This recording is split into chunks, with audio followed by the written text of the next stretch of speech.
what it's like to be famous, all these people taking pictures of you.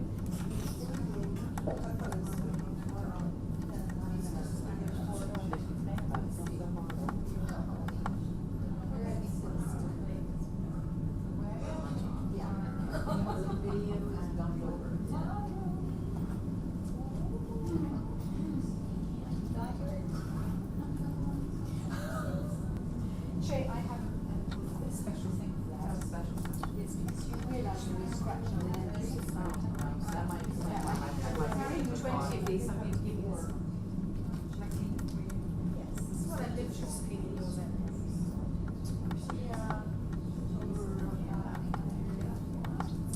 Ready?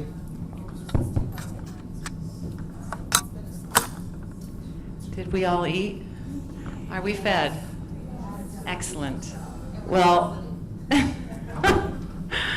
well, let's start with the chocolate. Dispense with the rest. Today, we are going to have some fun. We're going to talk about not only comparisons, but we're going to talk about self-approval, because those two are interlinked.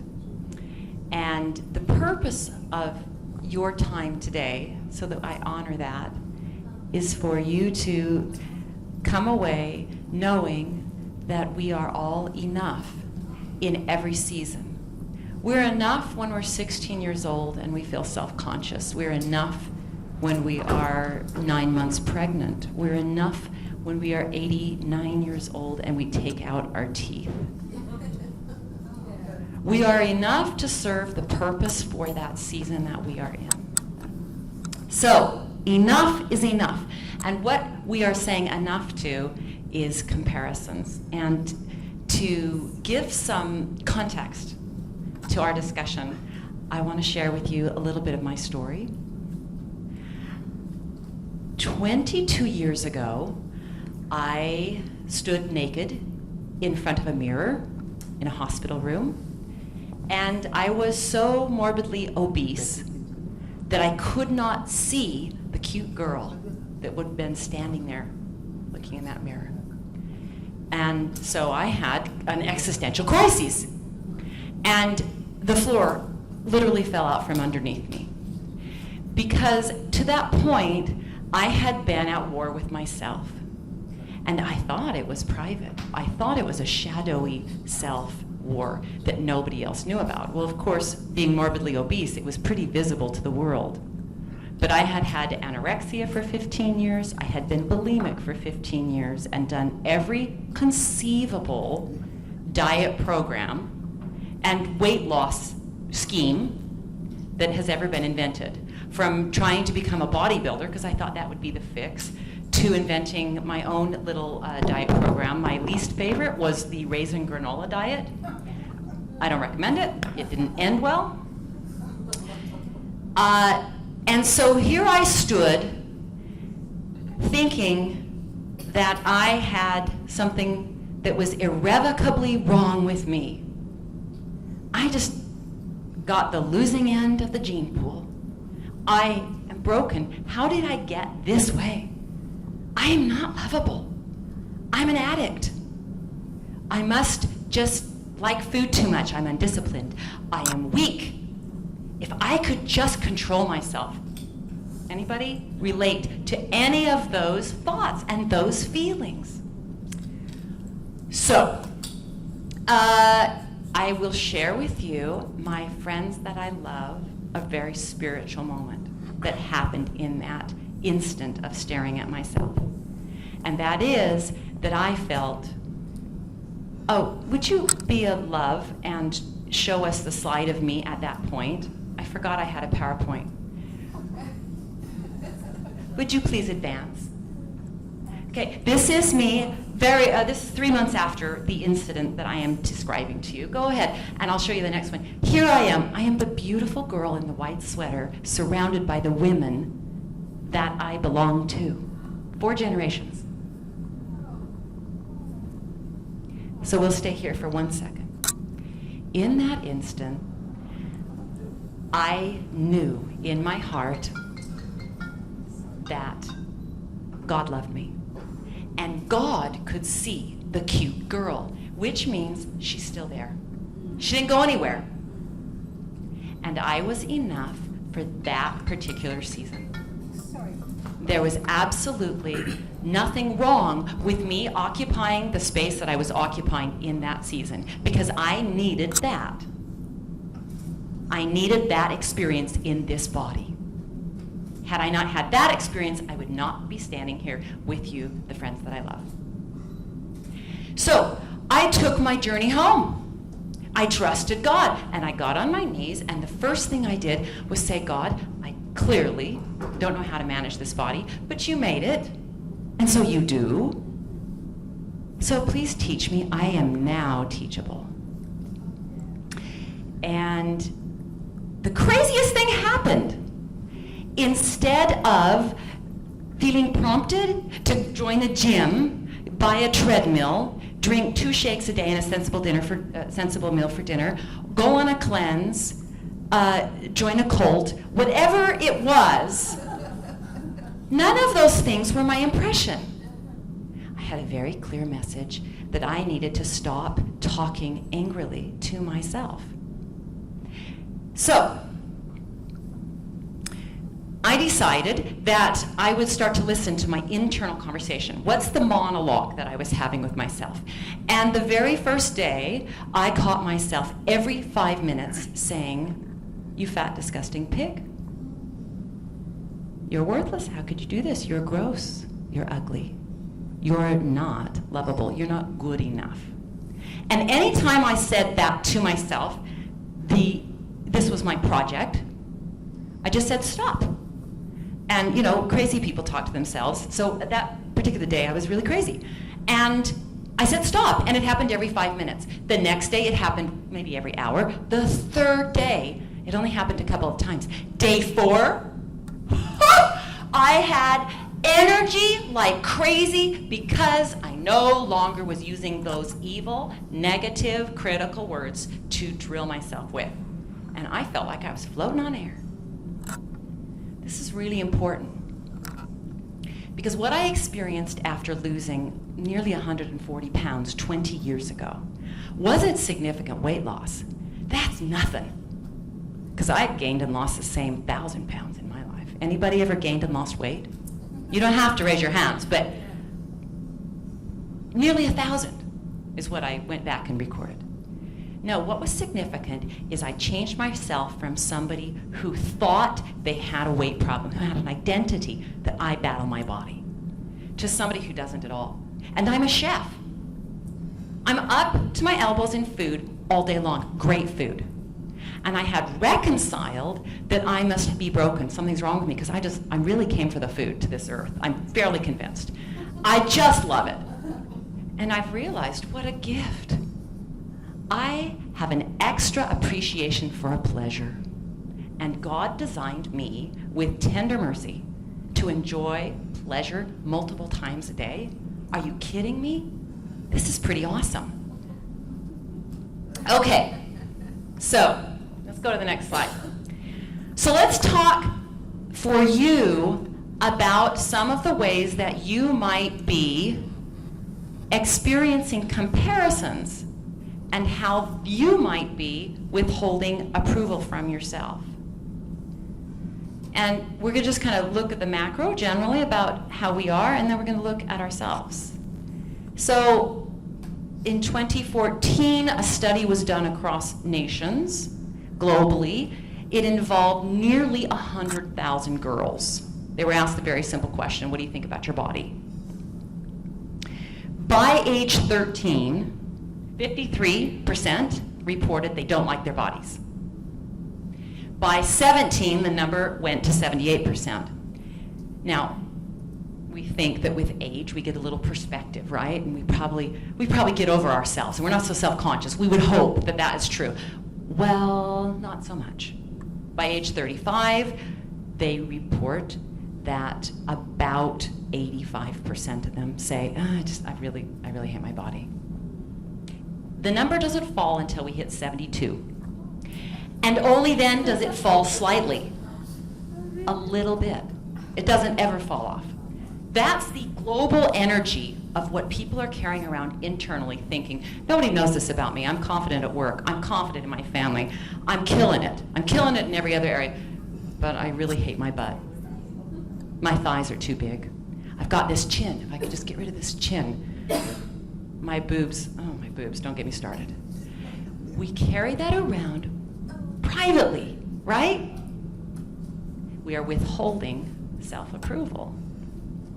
So let's look at these adorable little yummies. When we're little, very young, do we have to qualify for love, or do we just take and experience it? Does somebody else have to qualify for our love? Do they have to be fabulous enough for us to say, oh, I love you? No, we just take it.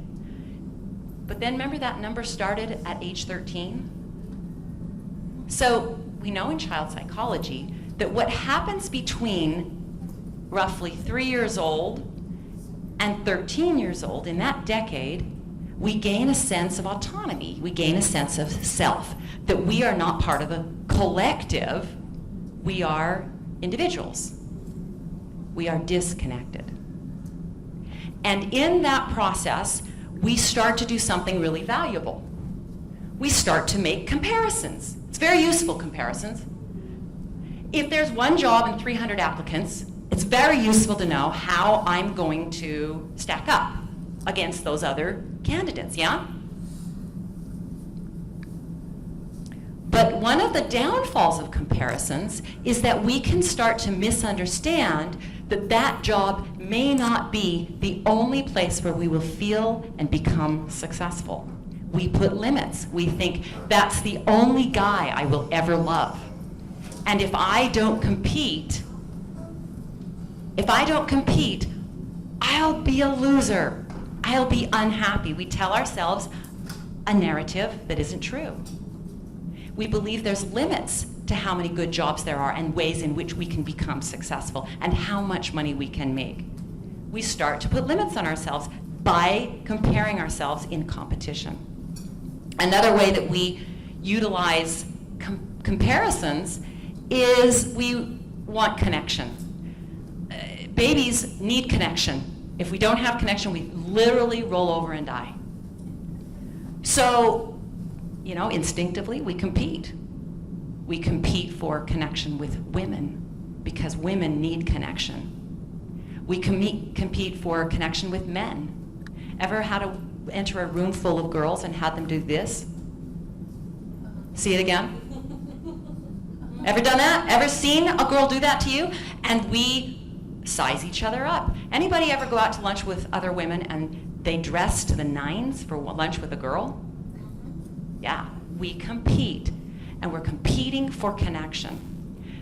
The problem with that is that we can take that sense that I am separate and not feel the very connection that we're hoping for in the first place because of that comparison. We end up not getting what we're trying to get, which is connection. We compare for other reasons. As children, we size up our world, we compare, we say, are you the same as me? Do we have something in common? Do we look alike? Do we live on the same street? Do we go to the same church? Do we have are we on the same soccer team? Do we relate to each other at all? What level are you on? What car does your dad drive? And we grow up and we start to put people into categories and levels. In what way does that create separateness rather than connection to do that, to compare ourselves? In what way? Can you imagine that that's tragic in some instances? This is an open forum, so shout it out, sis. In what way? It makes you find that limit between you and that person, and you're not flowing. Your energy's not flowing. Exactly. It sets up an us versus them. It sets up an us versus them. Right? So if you're not with us, then you're automatically not. Yeah. Not okay. When we start to see the world in levels, categories, she's fabulous. She needs a lot of work. And then there's that other category that's my favorite. She's special. Right? Okay.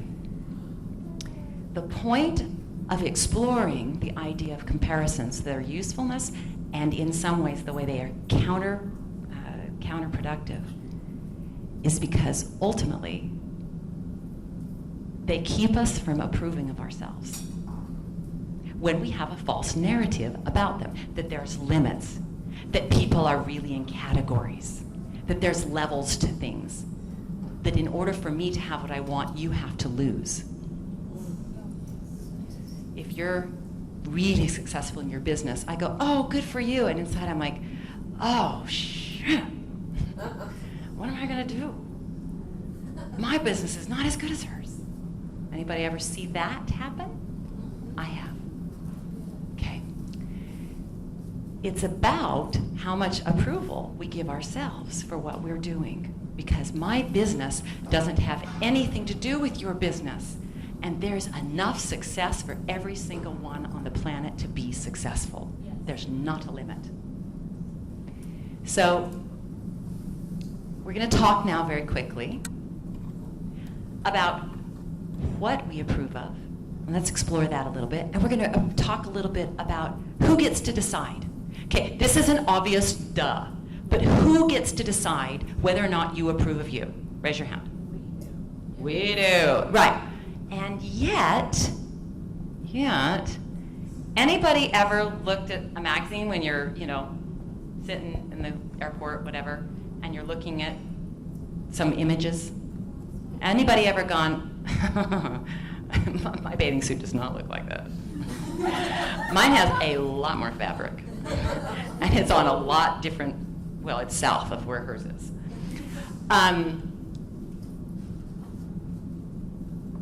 In some ways, I would be in that instance using the media to determine whether or not I should give myself self-approval.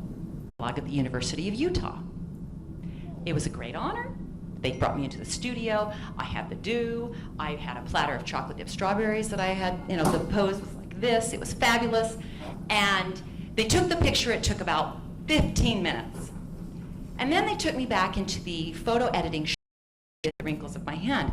Apparently, it's super important that the image on the front of a catalog is so important that they would Photoshop it. If that's Photoshopped, how much do you think the images that we see are Photoshopped? They are fabrications, sisters.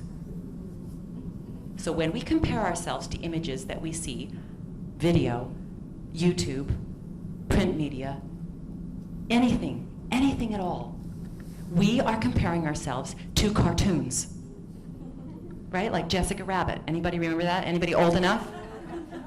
I'm not bad. I'm just drawn this way. Okay. I am Jessica Rabbit. Yeah. And where does it end? Let's go to the next slide. Anybody think this is beautiful? This is Allegra Beck. She is the daughter of Donatella Versace. She's a working model in the industry. In her industry, you are not good enough until you are dead. You have to die before you're good enough, and then there's somebody else that needs to die next and just replace you. There is no outcry in the industry. A little bit, but not really. If we leave our self-approval to an external construct, it will never be given. Is it up to our husbands, our boyfriends? Is it up to anybody else but us? Okay, let's move on. So, if you're going to proclaim today that you are the one that gets to give yourself approval and not wait for your mom or your best friend, then let's talk about also what we approve of, okay? Because I'm a chef and a foodie, and all things in the world, in fact, in the whole universe, are centered on food, let's just talk about pie. Let's go to the next one. So let's just all pretend that we're all lovely pies, and you guys get to choose what kind of pie you are, okay? So we have a visual. This is an elderberry pie I baked from my neighbor's elderberries off their tree. It was lovely. It was a great day. So let's just pretend all aspects of you are slices of your pie, okay? Let's go to the next slide. And this is by no means a comprehensive list, but these are certainly aspects of us, right? Okay, we are spiritual, our love light, our ability to feel and convey the light and the love that we have within us. Our emotional selves, our intellectual selves, our intuitive, creative selves, and this is also our sexual self, because our sexual organ starts here, right? And then, of course, our physical selves. So this is a cool small group. We get to kind of dig in and workshop just a little bit. What do you think, in general, is the category that we most withhold approval from? For yourself, there's no right or wrong answer here. I think physical is the top one. As women, I think that comes around in whatever way, shape, or form the most. Why? Well, I think that's a really good question. I think there are a lot of different reasons, but most of all what you were just talking about, which is how we are, well, okay, really, do you want to get into feminist philosophy and Claude Levi-Strauss, and women are the ultimate commodity of exchange? Yes, but in our marketplace, women are used as the commodity in everything. So we see ourselves as a commodity, a commodified existence, and then we have a self, and we're trying to figure out what's real in that process. I think that's what I would answer. I think it's the question you asked. I think it's the inability to see the whole person, because the internal is so much more important, and it's so much more you. For example, I often say to people when I'm giving a talk, "Who's Margaret? It's not this. It's Margaret is inside. I mean, Margaret inside, I want to project to you, that I try to project to you. But before anything else, people see you. You're wearing blue, or you're quite thin, you've got long legs. You know, these are the first things people see. So therefore, with the inability of people to perceive, you know, some people perceive, and I see some person that's not what you would call very attractive externally in body form, like somebody like me, let's say. You know, I wouldn't see in that person that if she smiled and said something nice. I'd completely forget that. But it's both what I can't perceive and both in you.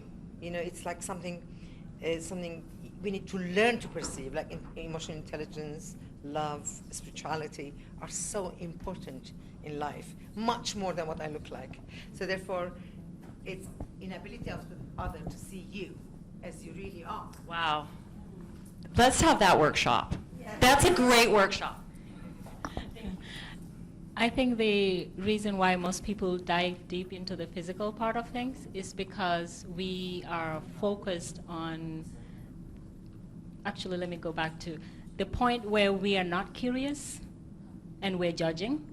And when that happens and you allow yourself to stay in that mode, you're only allowing 25% of your brain to function, that curiosity state. And when you do that, you will only stay superficial. So the inability to break things down to the smallest level allow you to just stay on the surface. And the surface for us, our eyes, is just what you see right here. So I think that's one of the reasons. Yeah, I agree completely about the giving weight to the surface, and I think that goes to your point instead of the whole picture. For me, I believe that it's emotional. I think that women are not allowed to feel as much. In my experience, I had to remove the emotions out of everything and just kind of be the man at the moment in my career. So I guess that's all I have to say, just be more emotional than physical. We can use the rest of our brain when we are just recognizing data rather than interpreting, because whenever we get data input, we create a story, and that story carries emotion, and emotion has a trigger. Ooh, it's tough to resist when I want to just say back to her, screw you. It's tough to resist when I get annoyed, right? We to be able to receive data with emotion attached to it and tell a true story and not respond is a learned practice. Yeah. But the story we tell ourselves is the one that goes on all day long, all night long. Yeah? Yeah. So, does everybody have a pen? Okay. I gave a little card out. If you haven't got one, raise your hand. Cards? Did you get one?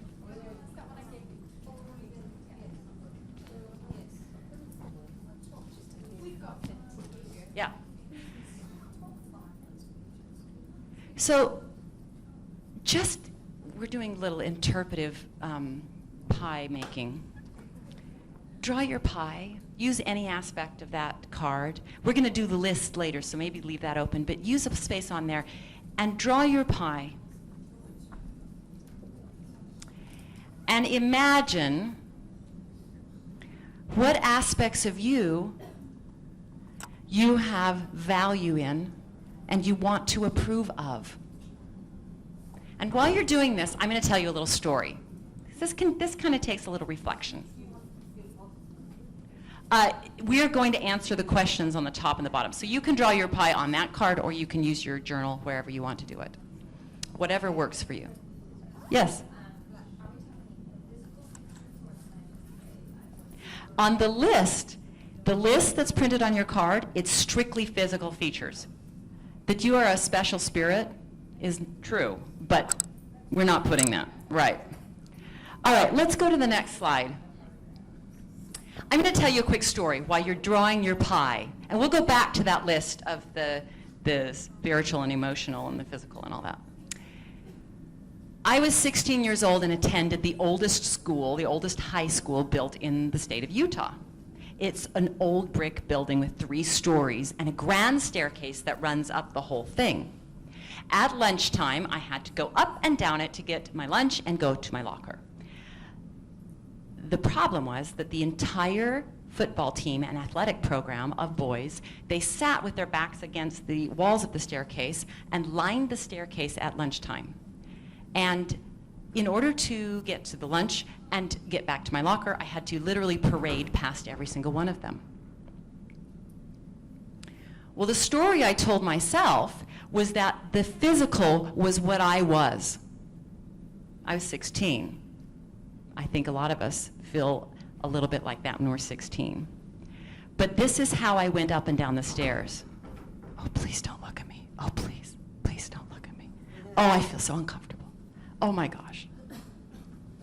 Because at that point, the green represents how much weight I put in my physical external appearance. And in my head, the story I told myself was, my thighs are so big. My boobs are way too big. I don't have big enough eyes. My hair is too straight. I don't look as good as her in a pair of Levi 501s, because that's the era. That was the 80s, friends. My bangs aren't tall enough. I would tease them as high as they go, and I'd flip my hair up and go, I could get them higher. I put my pie out of balance. I gave too much weight to any one aspect. And when we do, we're giving ourselves a false narrative that we are not a complete soul. Because where is your soul? Did you leave it out? Did you leave it up in your hotel room while you're here? Yeah. Is it ever going to get sick and ugly and grow hairs in weird places? Is it eternal? Yeah. Is it gorgeous? Because it was designed that way. Okay. So anybody want to share their pie? Anybody have an idea of what? Let's go back to the previous slide, please. This is just partial list of what we can have our pie made up with, but anybody have an idea about what their pie contains? You can just tell us. Anne? Anne's confused. I'm supposed to draw a pie? Can if you want. Can if you want. The point being, that there was a time in my life where the slice that made up my physical occupied nearly my whole pie. Because that is the most typical aspect of us that we withhold approval on. And I have enlarged the rest of the slices so that I think my intuitive, creative self is dazzling. I think my spiritual self gives me approval, and I give myself approval for it. Kimberly, do you have a comment? Oh, well, you were just asking for someone to share their pie. Yes. I like to share my pie. No, I think I'm kind of split up, kind of even between appearance and performance, because as a little girl, I remember being really small and making this mistake, and I spilled my orange juice at breakfast, and it spilled all over my dad, and he got really angry and yelled at me. And you know my dad. He's a nice guy. He was getting ready for work, and he was in a nice suit, and his kid spills orange juice all over him, right? But what this moment of being yelled at said to me is, you have to literally be perfect, or they're not going to love you. And that was the policy I made in my head in that moment, is not only does this pie, it has to be the perfect pie, you know, in order to have any value at all. So any mistake in any of those areas, worthless. It's all or nothing. It's a childhood thing that has affected you, but as a grown-up, what you feel about yourself, isn't it? Is it what it is, or is it anything? Well, let's go there. When we're children, we are inherently narcissists. It's the only way we can learn at that super rapid pace that we learn at. Problem is that because we're narcissists, which means we believe that we are the center of the universe, and if we think our dad will withdraw his love, and we need that love, it is life or death to a child. And we carry forward coping mechanisms built around the fear of life or death. When I work with clients that I coach for their health, for them to have intuitive balance with their bodies and be free from the battle that we have with ourselves, the very first thing that we identify are ways in which they have built coping mechanisms around a fear that feels like life or death. Anybody ever finished eating something and gone, why did I do that? Anybody? Me? Okay. Anybody ever felt compulsive about eating and felt like it was nearly a visceral experience to try and resist compulsive behavior? We carry forward into adulthood the life or death value of that coping mechanism. Even though, as a grown-up, we know from experience, I'm 48 years old, I know as a 48-year-old that I'm not going to die if I don't eat the donuts. But it feels like we are. So we identify those coping mechanisms, and we expose that, in fact, we are not going to die. And we expose that it's not the same narrative we have in our head. Great comments. Okay, let's go to the next slide. One more, please. Okay, so let's do this. Let's talk for a second about this, and then let's fill out our lists if you haven't already.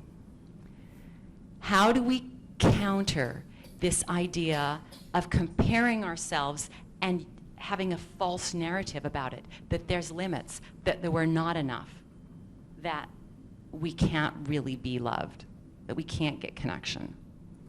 And we do it through these ways. Nothing's more centering than service.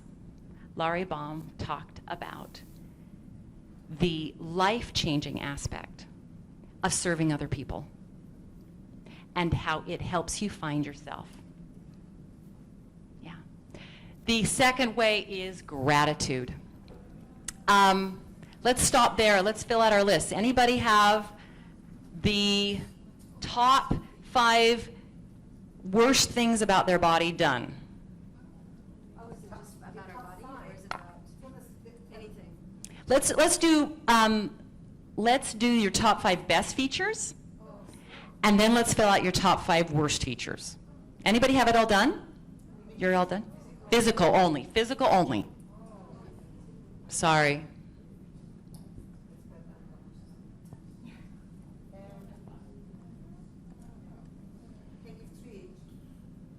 See if you can just stream of consciousness. See if you can get all 5. Bum, bum, bum, bum, bum, bum. Okay, 10 more seconds.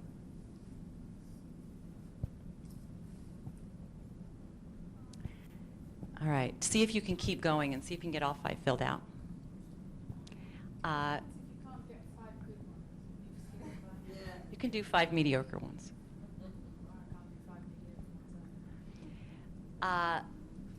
When I was a kid, I spent the summers with my Oma in Germany. And she was a remarkable woman. She was a remarkable champion. And I honored and respected her enormously. She worked in the underground to try and be part of the resistance against the Nazis during the war, and lost her husband and did not know where he was for 7 years, did not know his fate. And she rescued her 3 little children and 2 parents, and lived without food for several years, pretty much, while she gave her food portions to her kids. And they made it. And she gave my dad a great start, who came to this country to live the American dream. Well, to the States. I forget where we are.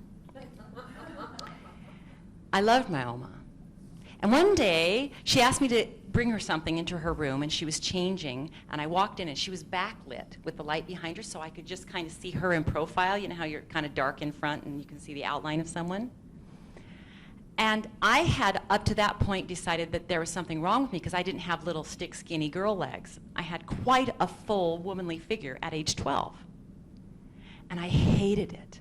I wanted to be like them. I wanted to be like the other girls. I wanted to fit in and feel connection. And I told myself I couldn't because I looked different. And I walk in, and there's my Oma, and I realized looking at the outline of her legs was the same as mine. And I said, Oma, you've got my legs. And she said, no, child, you have mine. And I went, oh, I've got my Oma's legs. Wow. Wow, how cool is that? She's so cool. And with these legs, I can squat in the garden and weed for hours. And with these legs, I can teach my kids to do flips on the trampoline. And with these legs, I can play volleyball. With these legs, I can dance. I'm so grateful for these legs because they connect me to who I belong to. So would you look at your bottom list? Your top 5 worst features. And will you please pick at least 2 things right now? And will you find something that you are grateful for about them? Who they connect you to? The bad ones. The good ones, you're good. You're giving yourself approval for the top list. Let's make peace with these things that we have said in our heads for so long. That, I just hate my belly. I don't like the way the fat under my arms. Can I tell you how cool it is to make peace? When my little boy was about 4, he'd stand in the supermarket and he'd play with the fat under my arms. And at first I thought, how horrid, and then I realized, it's soft. If I were him, I'd want to also. God bless him. Play with the fat on my arms. And he'll sit and every now and then I'm like, you loving that fat? Yeah, I like that fat. And I love that he loves the fat. It's awesome. Can you pick 2 things and make peace with them and write next to them what you're grateful for? Lel, will you share? Yeah, I will actually, because I'll probably cry. One of the things that I have lymphedema in my legs. They're very, very, at times they're extremely fat, like elephant size. I had cancer. And so that was my top. I mean, they're very swollen. And they're actually quite thin at the moment. So I put that as one of my worst features, but in fact, they've done so well.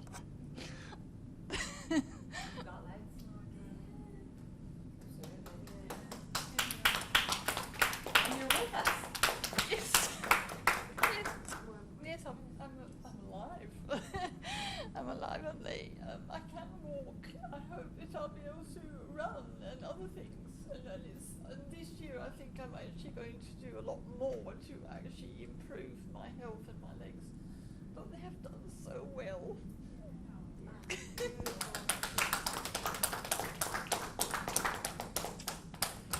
Thank you. Thank you for sharing. Thank you for showing. Thank you for showing up and giving us all hope and courage. So I'm going to open it up, ask you what you're connecting with today, asking what your aha is, what you're going to take away. The floor is yours. What are you feeling? Angelina, what are you feeling? I'm feeling connected. I'm feeling connected just the way I am. One of my worst features have been my color. What? My color. And I've just written down that I cannot burn from the skin. Yeah. So I just feel connected. I'm taking that on. I love your color. You do? I love Black skin is very, your very color. smooth. Yeah. You go first. One of the things I teach my clients is that life is a classroom, and what that means is every single thing we experience is here to teach us something. And so I've tried to ask myself, what is my body here to teach me? Because this isn't really who I am. This is just a class I got signed up for, these genetics. And this body, it's just here to teach me things. And I have some health problems that mean I'm in pain a lot of the time. And especially when I talk, which is what I do for a living, it's painful. And so what's the perfect classroom? Why is this my perfect lesson with this body? And really, it teaches me, it gives me wisdom about human suffering and the kind of things other people experience. It gives me wisdom. And I think our bodies teach us to be less judgmental of others. A lot of us, I love that question. What do you think you got these genes and this body experience for? Why is it your perfect classroom? Just, it's helping me today even think of more lessons that this body is teaching me.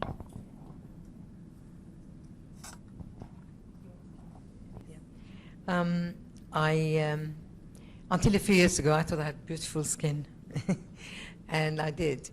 And to the point that I was at a theater and we were having a break. A lady said to me, "Can you tell me what you use for your skin? It is so smooth." She was American, by the way, because the only Americans are very forward. And I said, "Oh, I just don't use anything. I just wash with Dove soap." And I wasn't using anything then. And I started getting little things, and I started using cream. And so even I didn't think I had a good skin.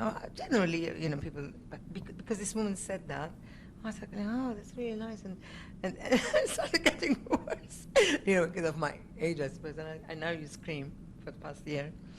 And one of the worst features of my body, besides overweight, is my short legs. And I've got varicose veins inherited from my mum.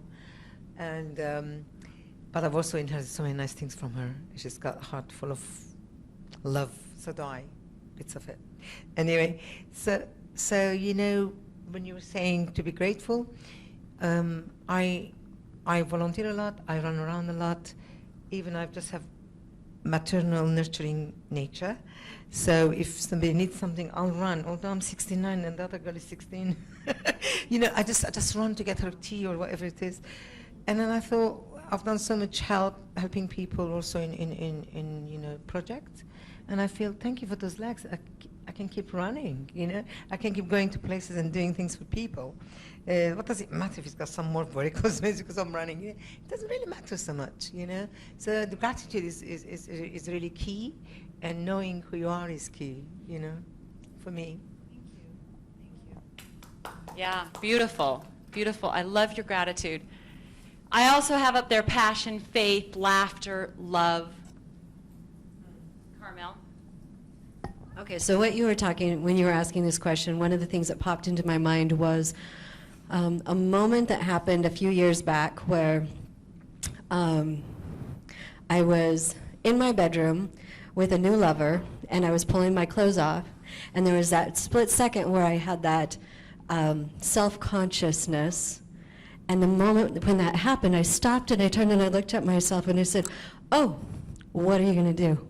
And I was like, "Oh, I'm going to love this," and pulled my clothes off and had great sex. And I think about that all the time because it was this moment of having the choice of what I was going. I don't mean to turn my back on you. Of good. Yes, and it's a referendum on how I look at myself in my life. I was going through that list and I found that I just really had a hard time writing down worst features because every time I'd try to write something, I'd be like, I guess I just don't look at it that way anymore. And it's this idea that I get to approve of myself, which is what you're talking about. And I get to confront that approval all the time. I get to come to this conference and confront my approval of myself every moment. And I get to decide that. And I would rather walk around liking me and feeling good about me than, worrying about the alternative. Is there anything more attractive than somebody who feels totally okay in their own skin? And it doesn't matter what that skin color is, or whether it's got veins, or whether it's symmetrical, or whether they've even got enough of them. 2 arms, 2 legs, it doesn't matter. Somebody who's comfortable in their own skin is the most powerful, powerful person. I want to thank you and honor you for contributing. This has been such a beautiful discussion. And I have felt so much acceptance and so much love from everyone here. So please give yourselves a hand. I love, love, love, love each one of you. Anyone who would like to receive cooking videos from me, quarterly I send out videos of cooking classes and recipes and some articles that I write regarding these same topics for publications, major newspapers. You're welcome to come and sign up on the clipboard there and give me your email address, and I would be more than happy to stay connected with you that way. I have just a few of the books that I wrote. I brought one, Miracle Pill. It has all my favorite recipes in it because I'm a chef, and it also talks about the other conversations I had in my head. And you're welcome to flip through and take a look, and they are for sale. If you would like to take one home signed today, I'd be happy to do that. So thank you. I hope you have a wonderful conference, and I love you very much. Yeah, I would like to invite Laurie ma'am to facilitate research as an iconic woman empowering the extraordinary in every woman. I get the lucky pleasure of being able to award this to you personally, which I was hoping for. So I bestow upon you, in behalf of all Ladies League and the Women Economic Forum, this token of our appreciation for speaking at our conference.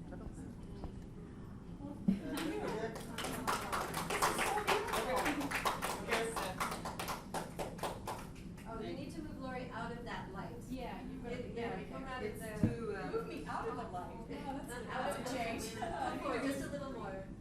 You got too much light from yourself. Yeah, very nice. Thank you. I am so honored.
Hello, it's an honor to be here. I'm going to be talking about starting businesses and how you can develop and start a business at a young age. I'm going to use a 7-step process, and I will be using my dog sitting business as an example. The 7 steps are exploring your community and yourself. The second is identifying an issue that needs to be addressed. The third is creating your plan, your business plan. Next is developing your business plan. Then you build your team and put your plan into motion. And finally, you reflect on your project. On exploring your community and yourself, you dive into what you like. I love animals, and I needed some money, some extra pocket change, and I did not like babies. So I decided to start a dog sitting business instead of a babysitting. Identifying an issue that needs attention. Many dog owners and other animal owners were spending $20 to $50 a day taking their pets to a kennel where they just sat in a cage. They were fed, they weren't walked. Really sad time. And that, to me, is animal cruelty. So I created my business plan of bringing animals to my home and going to homes to take care of animals. I would walk them, I would play with them, I would feed them, I would love them. To develop my project, I decided, well, I'm not able to drive, so I would invite the pets to stay at my house.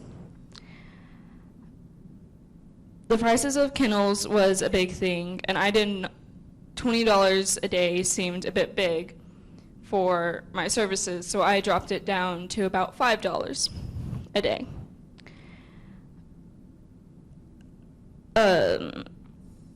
For marketing, I would decide to pass out flyers and talk by word of mouth.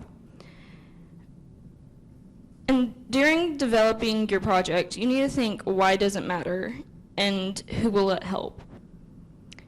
My dog sitting business mattered because it was taking better care of the animals and therefore creating a less stressful vacation for their owners, human owners.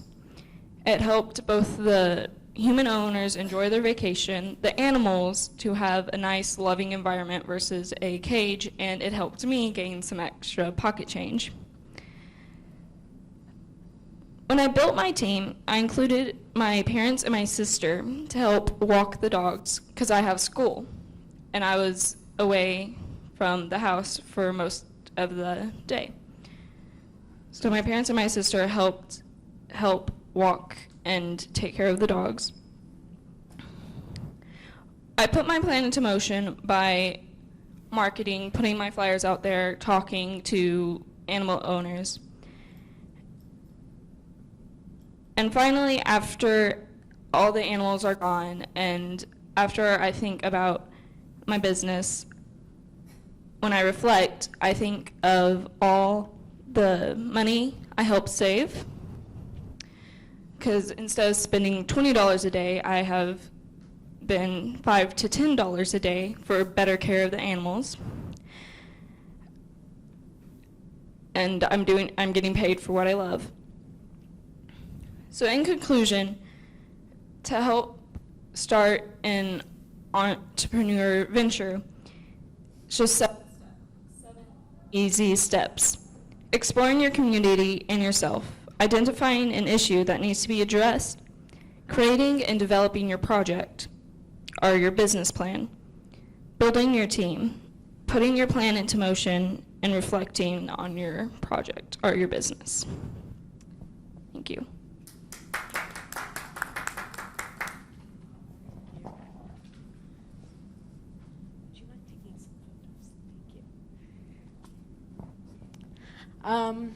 My name is Brett, and I'm going to be talking about what I've been doing this year and the past few years. I've been traveling and really trying to see what teenage girls can offer to the world, because I think there's this stigma that they aren't very powerful, but I disagree with that.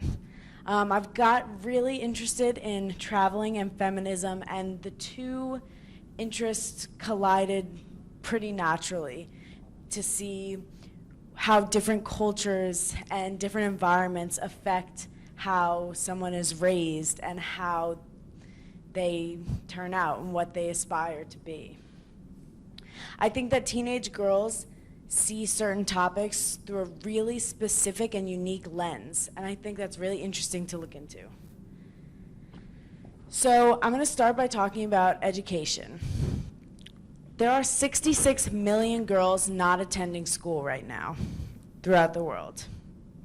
This is horrible, and it's really important that we change this statistic, because school makes it easier to find jobs, it helps women be independent, it helps them contribute to communities, improve their status in their community and their health, and helps keep them safer. It also teaches not just the basic 5 subjects, but life skills. For example, 61% of illiterate people are female.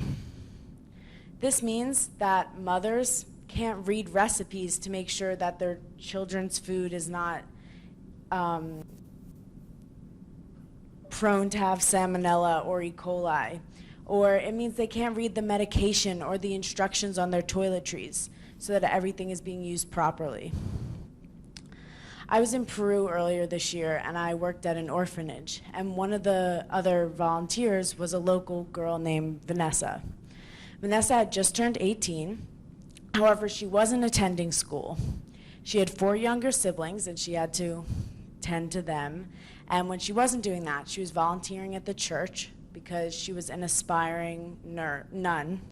She wanted to be a nun, and the church had an orphanage affiliated with it. So she spent a lot of time doing that. So she didn't have time for school, yet she constantly asked me to translate things into English for her because she wanted to learn English.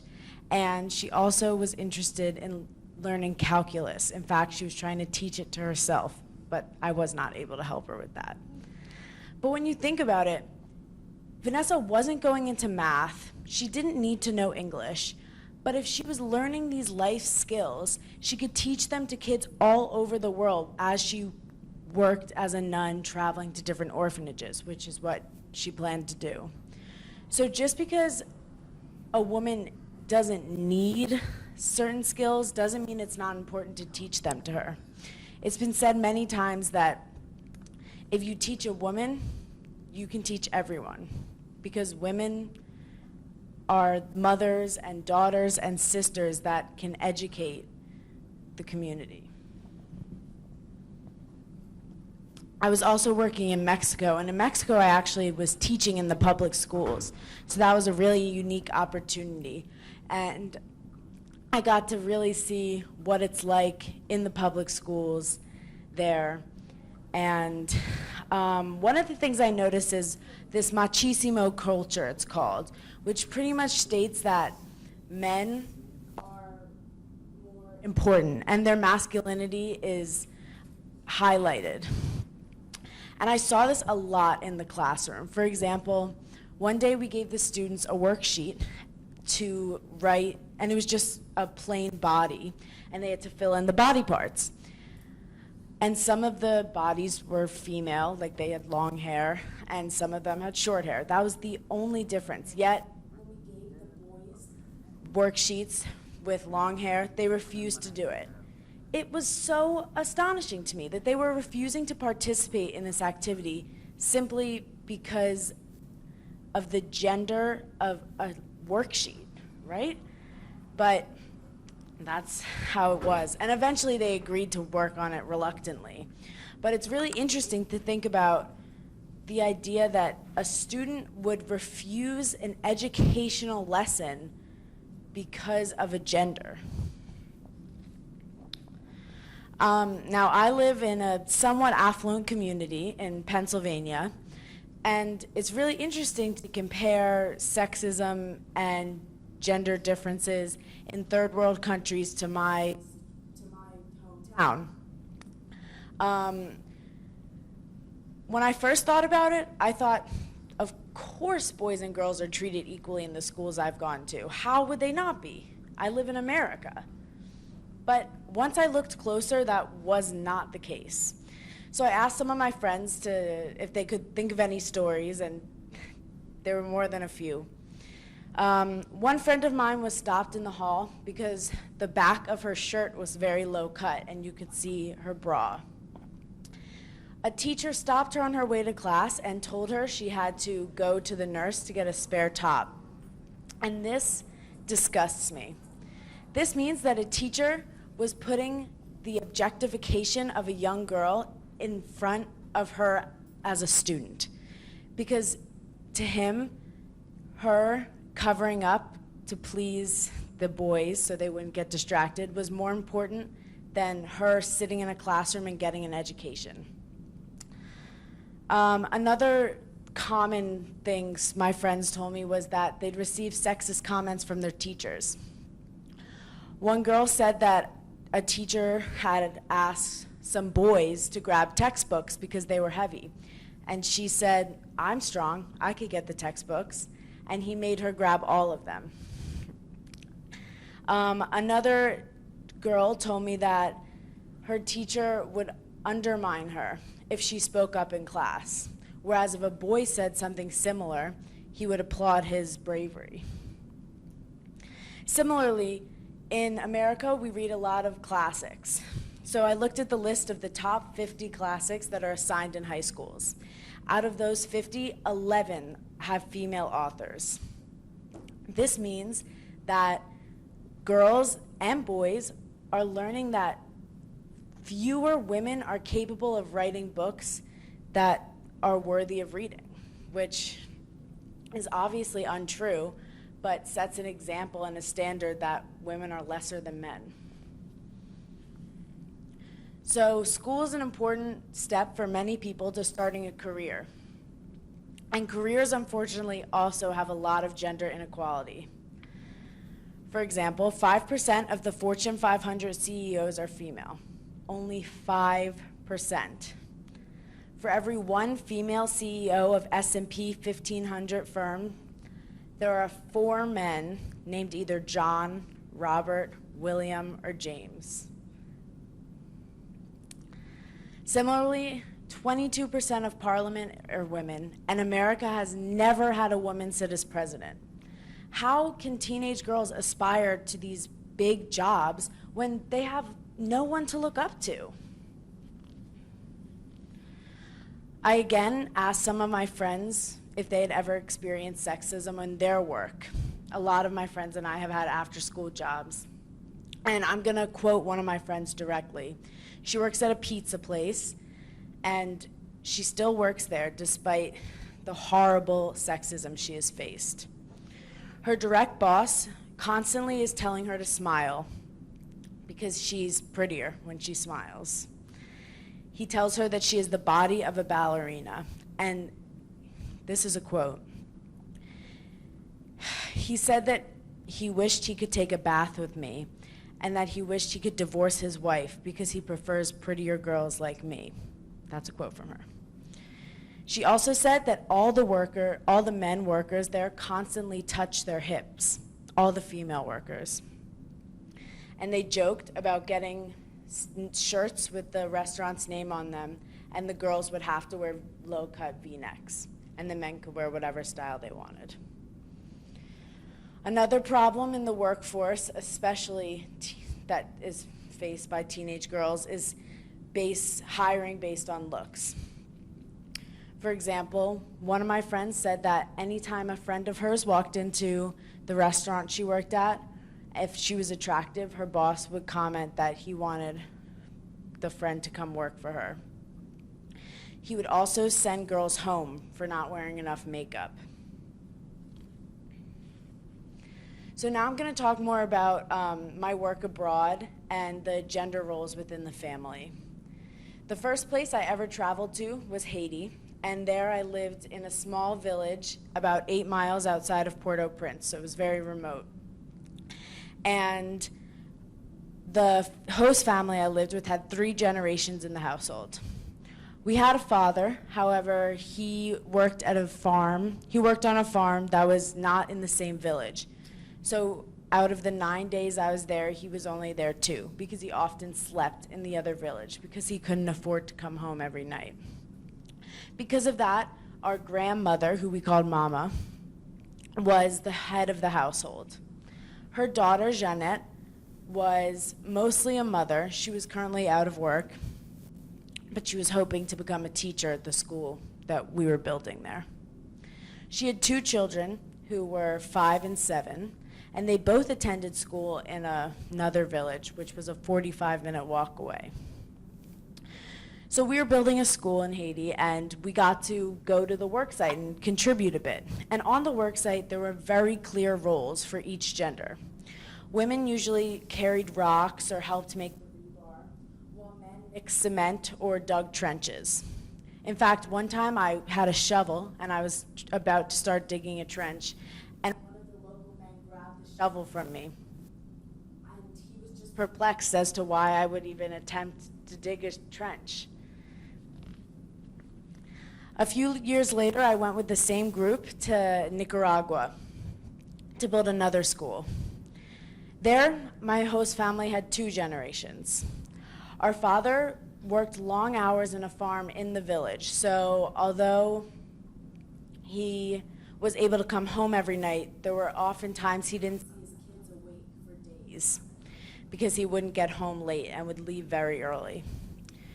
Almost the opposite of that, our mother barely left the vicinity of the house. She spent most of her time cooking and cleaning and taking care of the 2 youngest daughters who could barely walk because they were so young.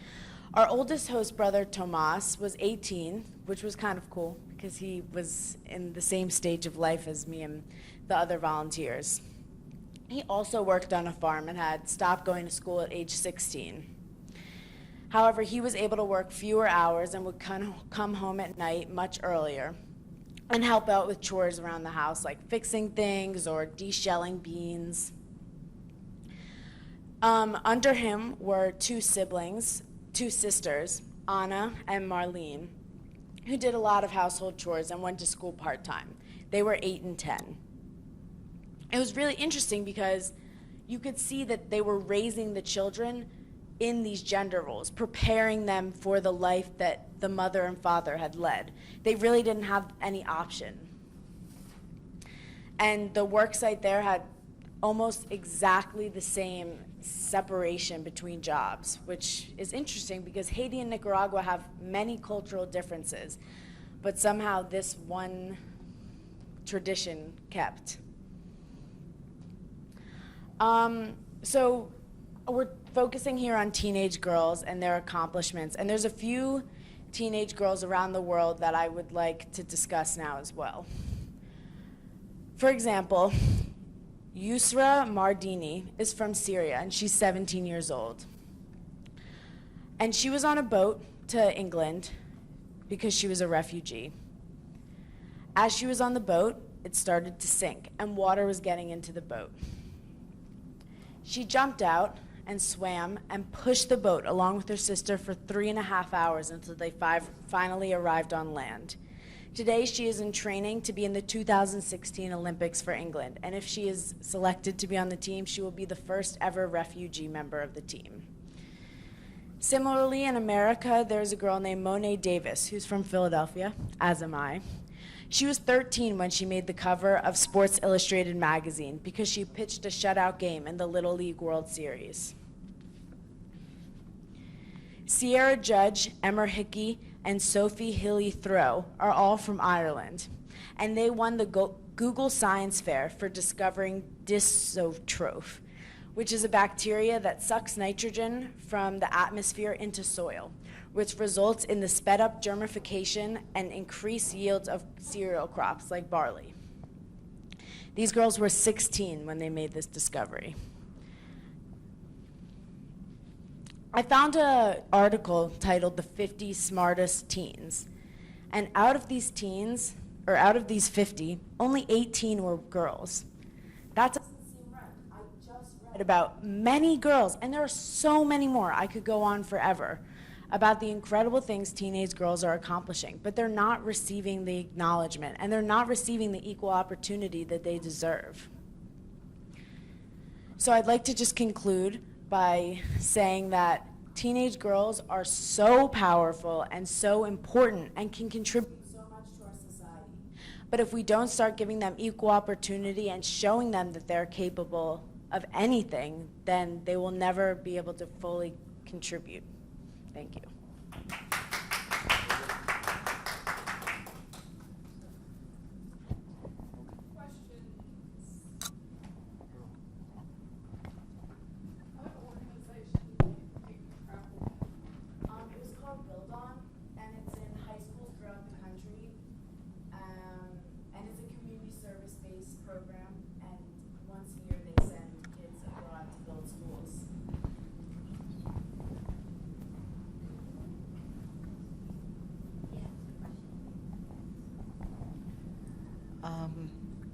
When you say it's across the country, is there an age limit as to when they can start going for these programs? Yeah, it's a high school program, and majority of the work they do is just community service, like reforestation in local parks or working at retirement homes. But the members who are very dedicated are able to apply to go abroad and help build these schools. And it's an amazing opportunity, and it really lets you immerse in the culture. So it's high schoolers, so like 14 to 18. I was wondering if you had any other businesses besides your dog walking. I honestly don't have many other businesses, but I have been participating in many community building and community rebuilding projects. So, but no extra businesses. What do you both want to be when you grow up? You go first. I really want to be an astronomer. So I'm really into astrophysics and space. But why? We have a program at my town called STEM. It's a STEM conference. And last year we had a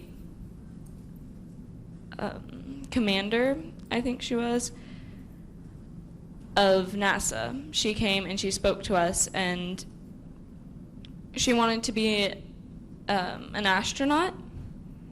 Unfortunately, she had a kidney stone and she was not able to be an astronaut, but because she did all the training, she was able to be a trainer, an astronaut trainer.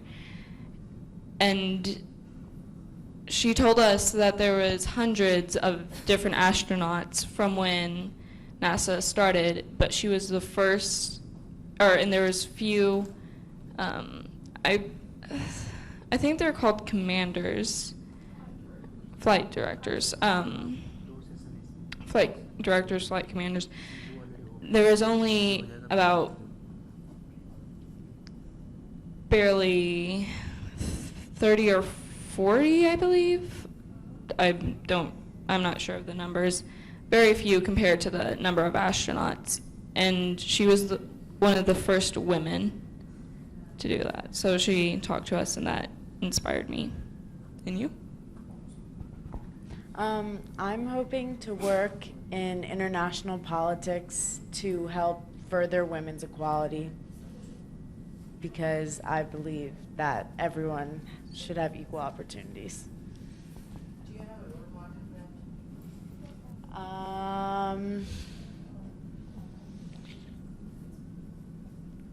that? Well, there's a lot of feminists that really inspire me. Gloria Steinem, Madeleine Albright, both are pretty amazing, and I really like learning about them.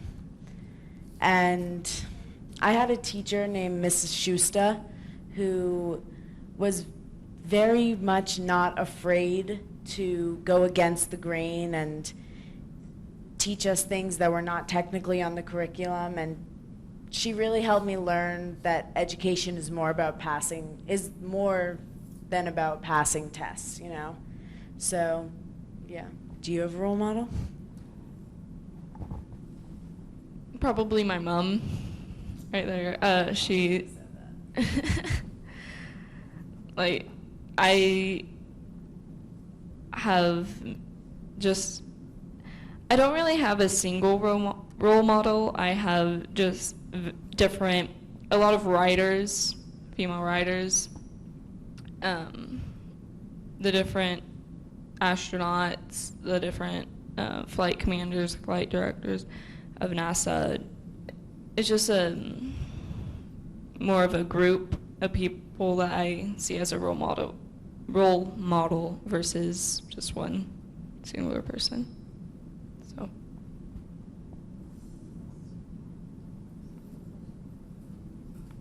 Thank you, ladies. Thank you for coming.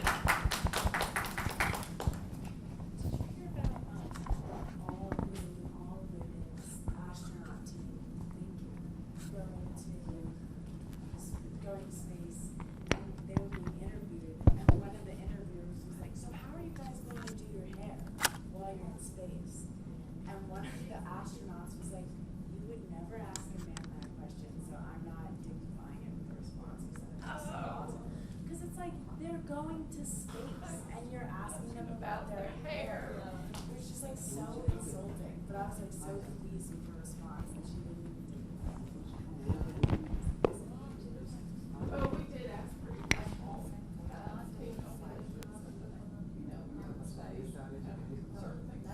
Well, yeah, that. But like that's different. That's like logistics. Whereas like they never ask. Yeah, exactly.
once. We don't do it every day. No, not every day. Do it once with us. Go stay for 2 weeks.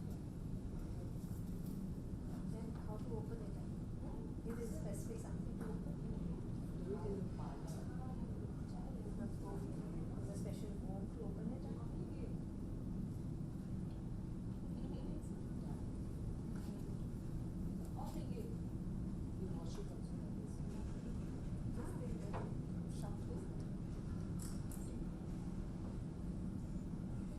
Looks different. Yes. Do you do your hair in a way? Just comb it, don't plait it? I don't have hair to plait it, they're so few. So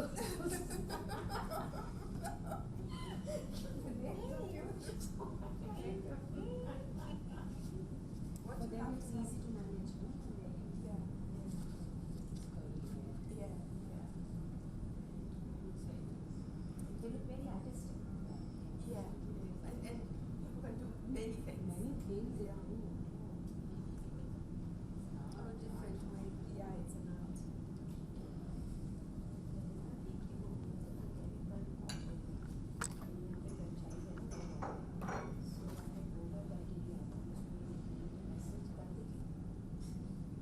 I'm spending a day here, and it's not like the way we had it there. So मेरे को लगा था बहुत enjoy करेंगे सब बैठेंगे सब ऋषभ के मारेंगे.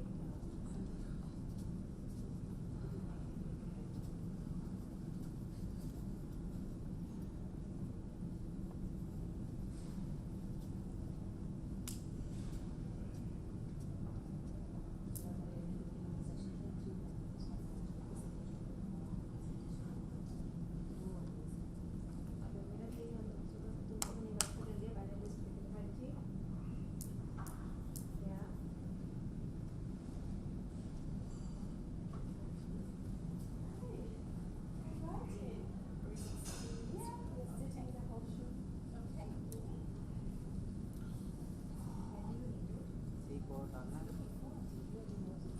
डालना है क्या हमारा आगे ले जाए हाँ वो पिछवाड़ा हाँ तो देखते हैं कितने लोग हैं अगर कम हो गया ना तो उधर बैठा और टेबल को इधर दोनों खाली कर दो उधर बैठा देख लेते कितने लोग आते हैं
She's a pranic healer, you know. She's a pranic healer, and she is a soul. She's a pure soul.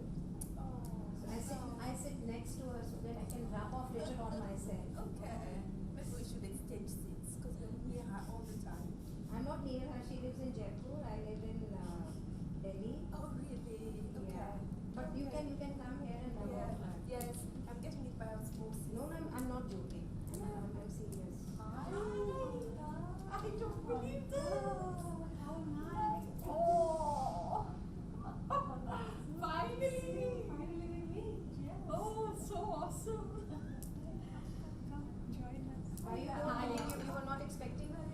No, neither was she expecting me here.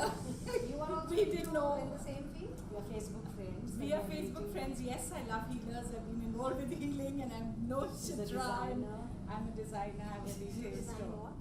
Everything. Right. Clothes, jewelry, furniture, interiors, design. No, Delhi only. Delhi. It's in Delhi.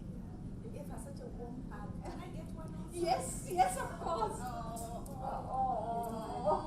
Met Subhi on my Facebook page for the first time. ममता जी, इसमें क्या क्या है जी? सब कुछ है. Here, one US one. So we are Facebook friends. You don't have a card of mine. So dear Mamta, I'm trying very well. I design gifts. Okay, wonderful. So I'm into Indian fat weddings. I'm Indian fat weddings. So please take my help. Okay. Yeah, बड़े franchisee हैं. So आप ले रहे हो कबाला का session? Right from the horse's mouth. Oh, wonderful, wonderful. And you're from? I'm from Kerala. Oh, wonderful. She's also very interesting. She's an osteopath. I'm glad you Facebook. What is that? What is that? That's my card. What is that? We would like to know, because for me Kabbalah is also very new. And what Osteopathy, that's to do with the osteoarthritis, the spine.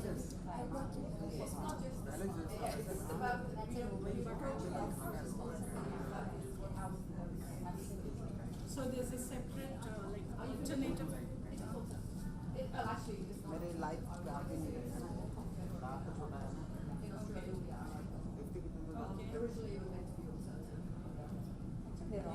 Are you familiar with chiropractic or Yeah. on the same umbrella? Just open the circle. Okay. So anybody in India practice? You just open the circle. Open the circle. So बस on the circle not truly osteopaths practice. लगाओ The osteopaths you इस type से and come back to your practice. Okay. So more chairs can be moved. ज़्यादा कुर्सियाँ लगाने बोल रहे हैं. ठीक है. Gate builder बहुत भारी है. I don't know anyone here. हम लोग बहुत भारी बनाने थे कुर्सियाँ. Are you practicing here? No, I practice in Bahrain and I began osteopathy. I basically began. I was the first osteopath in Bahrain. Okay. So something worth looking at here. You're part of an Austrian Australia, but they do. In Bangalore. These things are becoming more and more popular. Oh, you're from No, they just want एक ही बेटा एक ही उनको चाहिए. ऐसे एक ही गोल चाहिए उनको. एक ही गोल चाहिए पीछे ये चेयर्स भी पीछे. एक ही राउंड चाहिए उनको.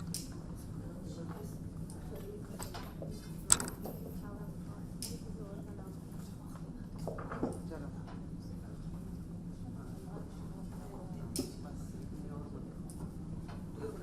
नहीं इधर मत थोड़ा ज़्यादा नहीं है ना पीपीटी नहीं चलेगा ना पीपीटी नहीं है ना पीपीटी नहीं है ना कुछ पूछ लो पीपीटी कुछ है क्या no no no okay okay Just see, but चलो मैं पीछे ज़्यादा नहीं कर इसको भी देना भाई इसको भी कहाँ नहीं दे सकता देखते जो भी होगा दिखा देगा है ना हाँ मैंने यही है वो देर उनकी मेरे को तरफ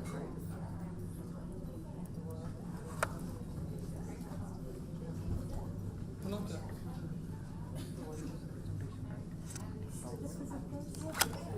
Do we need to disclose this? Just a quick picture and then to the Okay.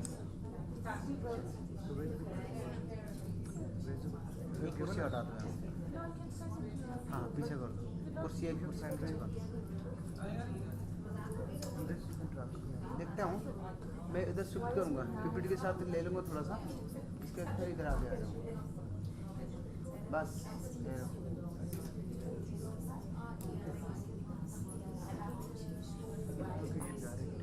हाँ।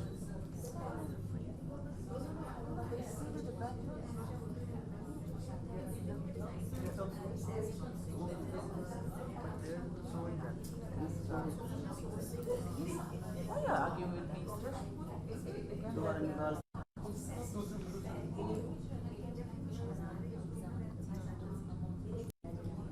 नो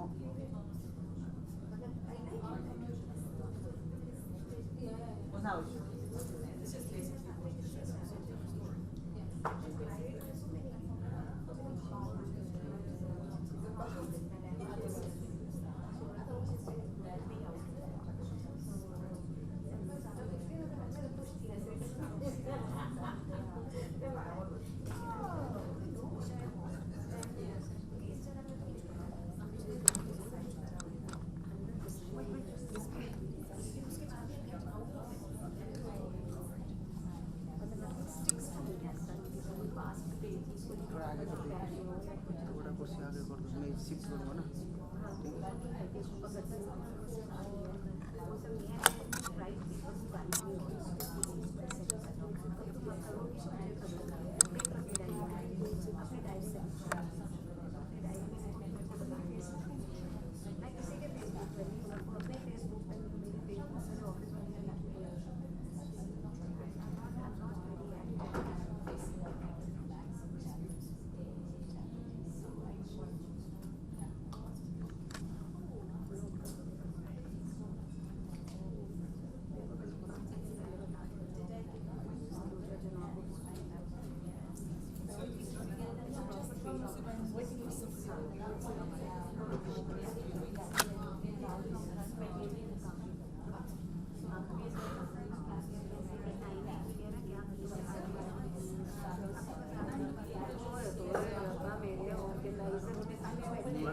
बंद बंद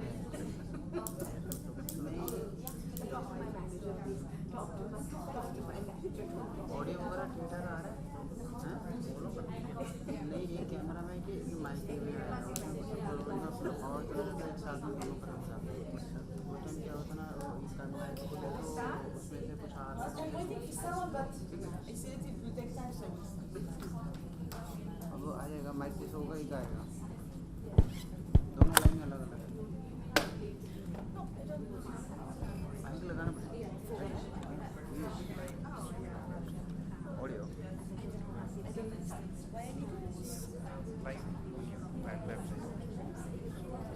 Does it sound like Yeah, I understand. You don't have to speak sorry, but if I don't want it, because everyone is, I must have it. It can be without. okay. Without, if you say it's not. सुनो सुनो सुनो, mic में यही on रखते हैं,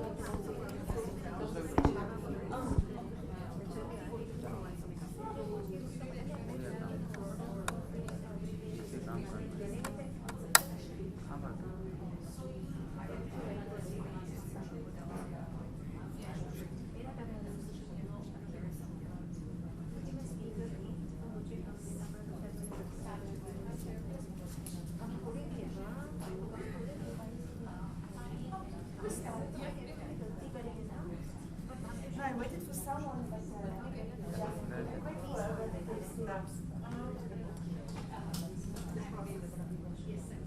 so good afternoon, everyone. I'm very happy to be here and to be part of this conference. And before we start, I would like to do something that's a little bit different from what is being done until now. And afterwards, we'll be able to understand why we're doing it. We got a whole hour, so we have time to do everything. I would like to present myself, and afterwards, I will be more than happy if each one of you will present myself, say a few words about yourself, and what you think Kabbalah is, what you came to hear, what you want to see, and what you expect to hear. Okay? Just a few words, and then we'll go from there. My name is Yafit Katsubin. I get two family names because in Israel, you know, it's something that it's really, but you can't hear me? Yeah. Oh, okay. Otherwise we have to screen on yours. No problem, because I thought it will be a little bit more intimacy, so, okay. So my name is Yafit Katrubin, and my family names, it's Katz, it's from home, Rubin, it's from my husband. And it was very important for me to stay with, to live, to stay, or to have my home family, because we are two daughters. And Katz in Hebrew, it means Kohen Tzedek. And Kohen Tzedek, it's the big Kohen that work at the synagogue that was in Jerusalem. At Beit HaMikdash, we called it. So it's something with a lot of meaning. So that's why I left it. Now, this lecture, it's not my professional life. In my professional life, I'm doing business development, and I'm working with the companies. I help companies, Israeli companies, to export their things abroad. So I take them from the start that they really don't know anything about themselves and what they want, and I help them to do their business development plan, and to take the product and actually to change it to a product that will be able to be sold. And stuff like this, very interesting. And afterwards, only then, we decided to which country we are going to sell it, which country we want to open for them. And then we studied the country and the culture, and then we find business development a company who works in this country, and we do this matchmaking, and only then the company really goes out and begin their work, the real work. It's a procedure that takes time, but if we are doing it in the right way, then you know how they say, then the long road becomes very short, because they're doing it in the right way. So this is my professional life of day to day. I got a master's degree in biology, in a life science, and business development, business management school, sorry. I started my PhD in biology, but then I understand that I'm more intrigued by the business development world, by the business world. I like it. So I left it behind. Maybe in my pension years I will do my PhD. Maybe. I'm not sure about it, but we'll see about it. Yeah, we'll see. So this is it. I worked a lot of years in the pharmaceutical industry, and afterwards I had my own company regarding healthy food. And in the last year, I'm working at the Export Institute doing business development. This is my professional life. There's something that you do for a living, right? You need to earn money. Money is energy. We'll speak about it afterwards. In my private life, I got, by the way, I'm married, and I got 3 children that I love them very, very much. And I'm very occupied and busy with their day-to-day life. I'm a full-time mother. In my personal life, in the past years, I enter more and more to the Kabbalah world. This world has been intrigued me because from the time that I was a child, really, I understand that this world is something that is virtual. It's not really the world that what we see around us can't be the whole story. It can't be. Something else must be there, because we are here on this planet. Okay, so this is it. We just born and we die, and what happened afterwards? What happened before? It can't be that this is it. And all the time I searched, and I had a lot of vision. I understand that. Welcome. No, it's okay. I had a lot of vision all the time, and I looked at us as each one of us as a piece of light, and that all of us need to be united in the big story. But you know, a child thinking about it, you never said it to anyone, because then you will be hospitalized. So this is it. But in the recent years, when I started to work and to learn Kabbalah, I understand that it's not something that it was an imagination of a child. Now here I will stop, and I would like each of you to say a few words about yourself and about what you know about it, what you think Kabbalah is, and what you expect to receive from it. Okay? By the way, this will be the lecture, and tomorrow we'll have a workshop that will be divided to groups, and in each group we'll work on it, and we'll try to emphasize the things that we'll speak about today, to day to day, and how we take it with us home, and what we are doing with it. What time tomorrow? Tomorrow it's 9:45. In the morning, yes, I am. Just about me, right? Okay, so my name is Surekha Kothari. I live in the south of India in Chennai, or Madras, as some people know it. I'm a hypnotherapist. I'm an independent professional of hypnotherapy. I take one-to-one sessions, and I also give many talks, attend many seminars. I'm a musician on the side, done some albums, and I sing. And yes, I'm very much into the spiritual field. I also happen to be the All India spirituality head for India and for all. And I'm trying to further spirituality in many ways, and trying to tell people what spirituality really means, which has different connotations which people don't understand sometimes. So I'm doing all of that.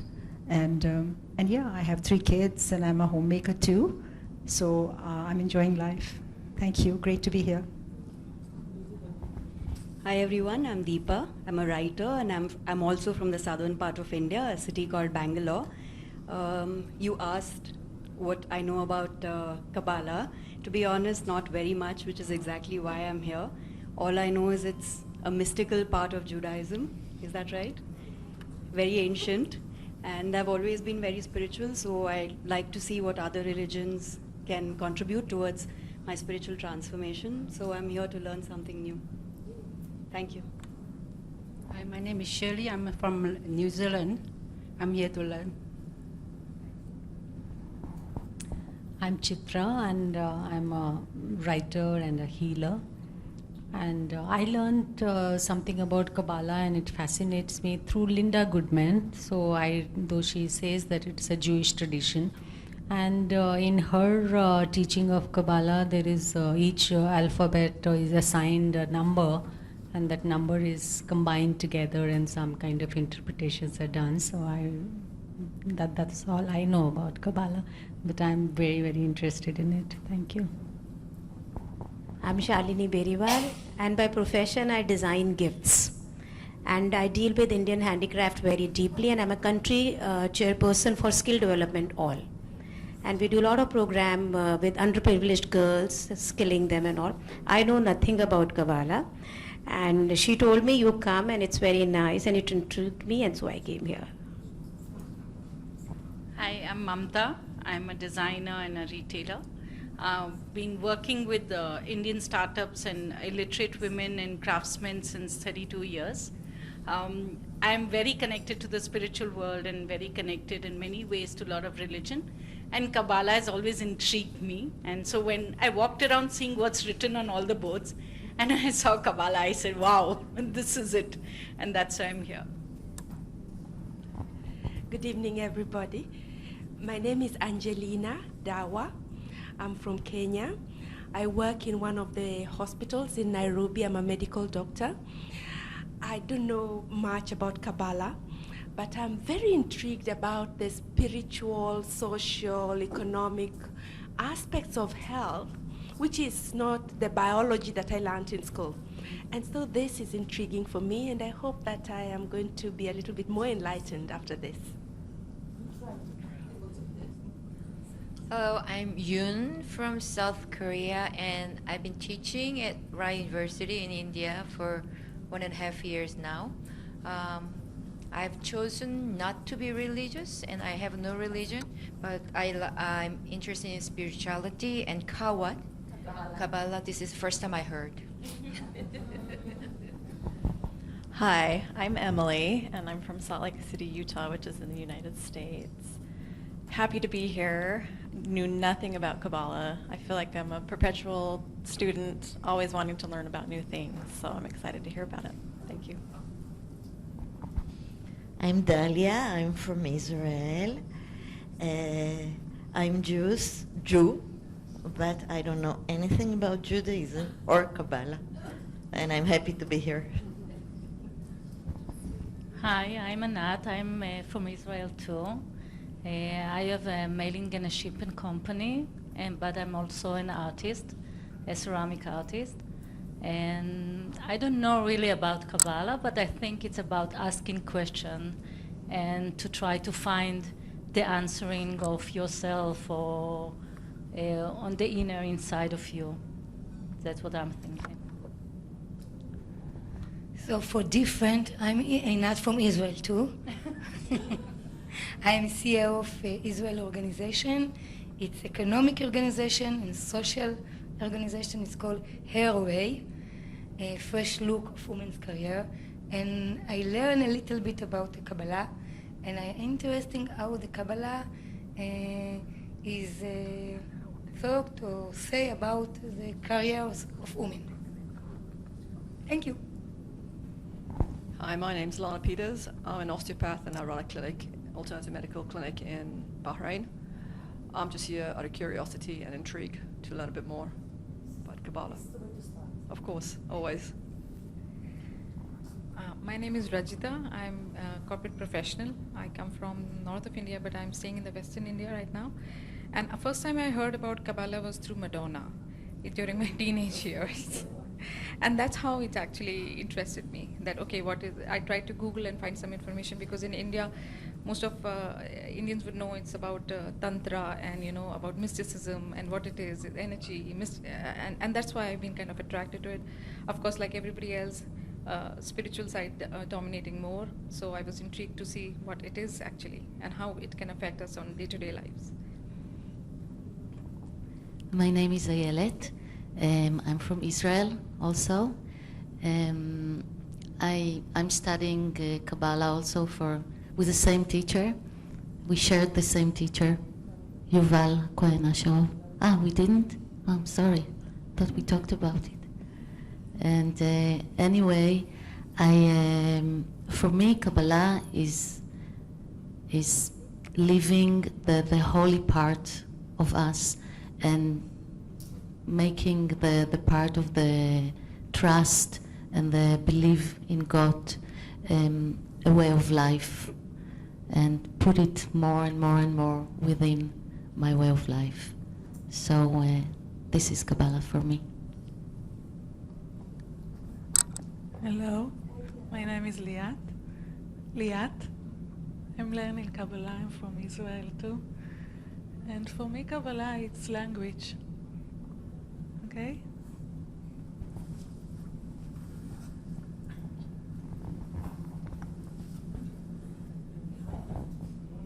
Okay. Hi everybody, I'm Deepika.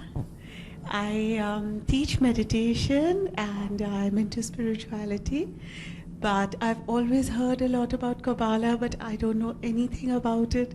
So I feel very lucky to be here today and to find this session. Good evening, everybody. Namaste. Welcome to India. I'm Dr. Jyoti Tiwari. I'm an eye surgeon from Mumbai. I've been practicing yoga for quite some time, doing pranayam, which I learned from my father. And I've done first degree Reiki also, which I find works on my son. I'm quite curious to know about Kabbalah and the kind of life we live nowadays. Emotional healing is the need of the hour. So I'm curious to know and share your experiences. Thank you. Hello, I'm also from Israel. And I'm also the mother-in-law from Liat and the mother from Or Ishai and the friend from Judy, 10 years. And I'm Rotarian, Judy is Rotarian. And I think that in the Kabbalah, in the Rotarian, you have something. Spiritually connected. And like this, I come to hear you.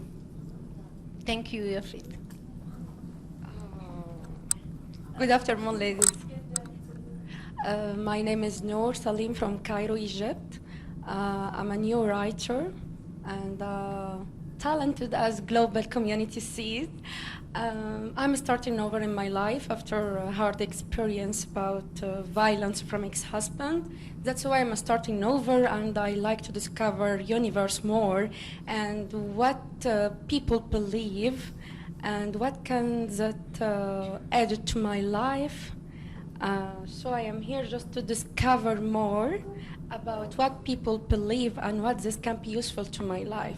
That's why I'm here. Thank you so much. Hi, I'm Jess, and I'm from Pune, India.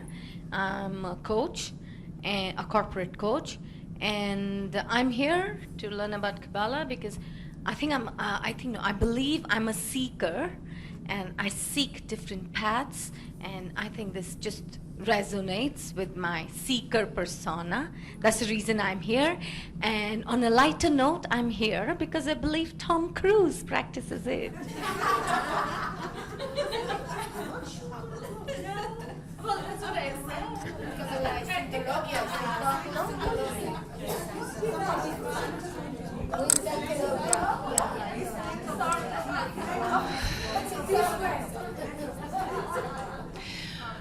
Thank you for each one of you, and it's great because you see that you got variety of women, everyone in a different place in life, but all of us really are looking for something and looking when we are searching, and we want to receive answers. Now, usually you've been told the answer is inside you. Well, it's correct, but you need the guidance to know how to get to it. All the answers are inside each one of us, this is for sure, but we need to know how to get there. Kabbalah actually, it's teaching us about the laws of the universe. Now, if you think about it, it can't enter a new job. We got laws all the time, but we really believe that our universe is being creative or working without laws. Well, the Kabbalah says it can't be. We got laws of the universe, and we needed to go by it. In Hebrew, in the Jewish culture, we got the Torah. I don't know if you heard about it. The Torah actually is the textbook that teaches us how to go by the law of the universe. And this is the whole thing in simple few words. Now we'll try to understand what we do from my own personal experience. The purpose of Kabbalah is to bring the unification of light and vessel. Now what we mean by word light, vessel, wow, such a big word. The vessel is each one of us. And I can tell you that to have a whole vessel without hole in it, that it will be complete, is very difficult. We live in a life that all of us are making things that makes hole in our vessels. And if we make holes in our vessels, we can't get really the light inside it. You receive the light, and all the time it just goes away. It can't stay. It can't stay. What do you mean holes in the vessels? If you need to think about yourself, can you give me examples of hole in vessel? Energy is scattered. So when you connect with negativity or trauma or grief or anything like that. From your life, something that you know, that you create a hole in your vessel. When I had a breakup with my ex-husband, when I walked out of my marriage, it was a hole in the vessel. Usually we go there, exactly, because our match actually, the other half of our life that makes our soul complete is our husband. And we are together a mirror one of the other. He teaches us and we teach him. My husband for me is a mirror. And usually when something is not going, you said, oh, it's all his fault. He's like this and he's like this and he's like this and he's like. Then you need to stop. To say, wait. Am I okay? I did everything okay? When we start to go in the road of the Kabbalah, we started to examine ourselves because we want to receive the light, the huge light of the universe. We want to go by the laws of the universe. We want that our sparkle of light that is inside us will be able to unification with the big light. But we can't do anything without building our own vessel.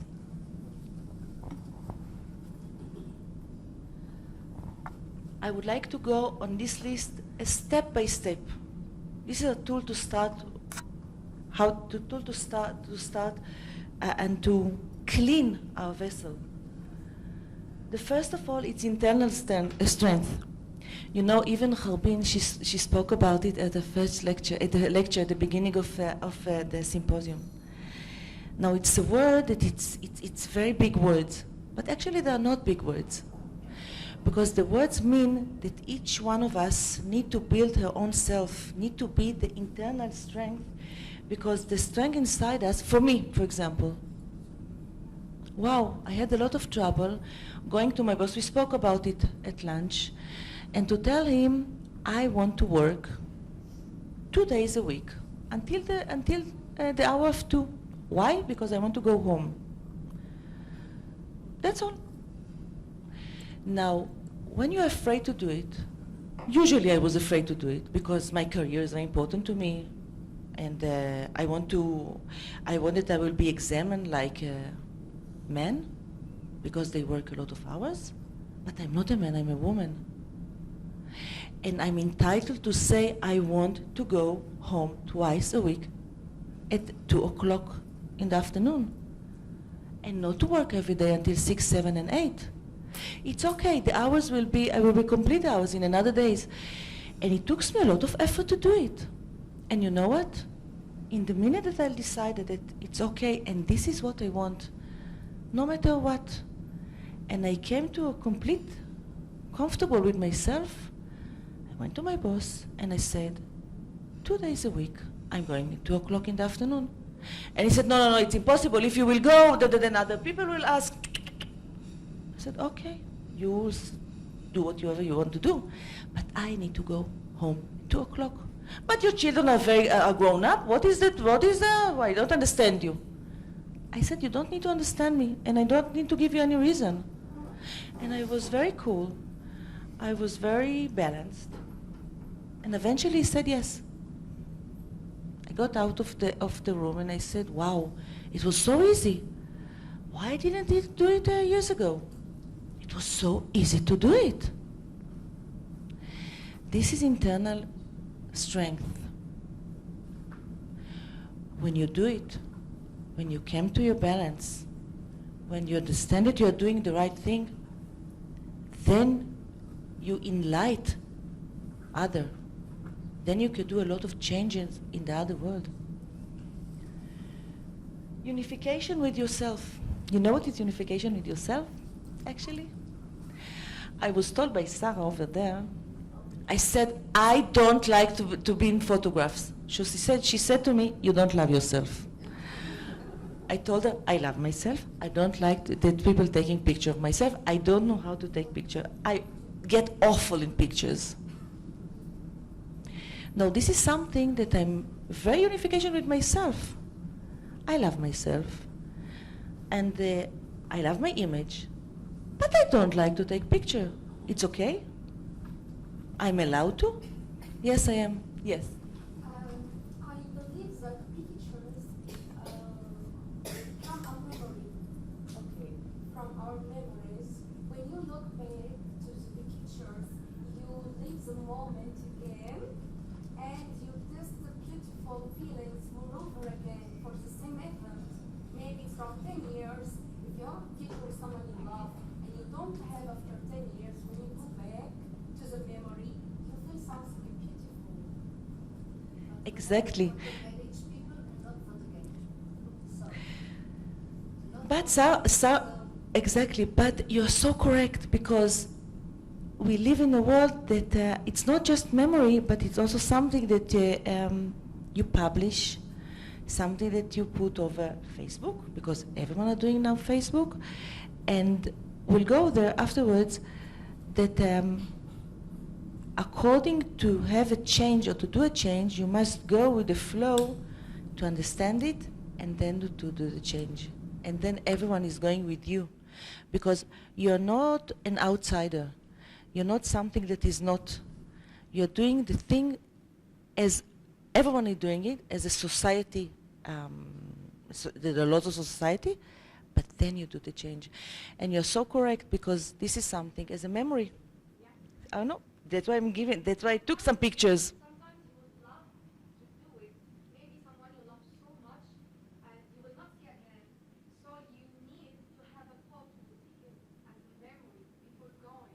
I will be much more simple than you. Your children like to see how their mother looked 10 years ago. Very easy, because now when I just 2 weeks ago, I received the pictures of my grandmother and father at their wedding day. It was beautiful, and it was so precious for me. Now, if I would not give someone to take pictures of me, then my children will not have pictures, or my grandchildren will not have pictures of ourselves.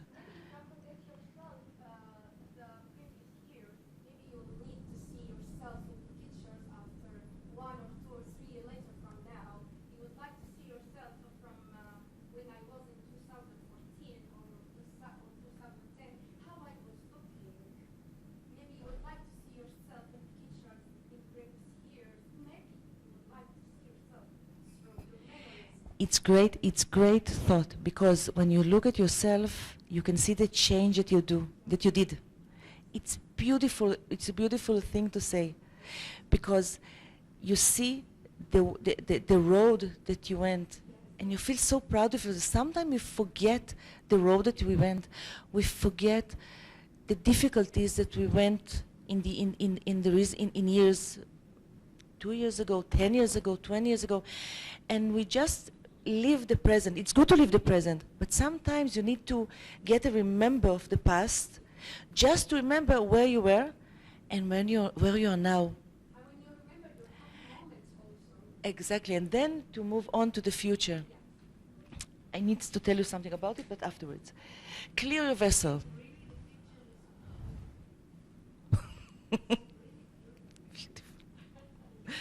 Clear vessel. We live in a society that is that fidelity is something that is being done all the time. People don't appreciate their husband or their wife. People don't understand that your mate is something more than just someone that needs to be there for your own satisfaction. He is your half soul. And everything starts from family. In the Torah, we have 10 commands. One of them is to not fidelity, not to murder, to give. 5 of them are no, and 5 of them are yes.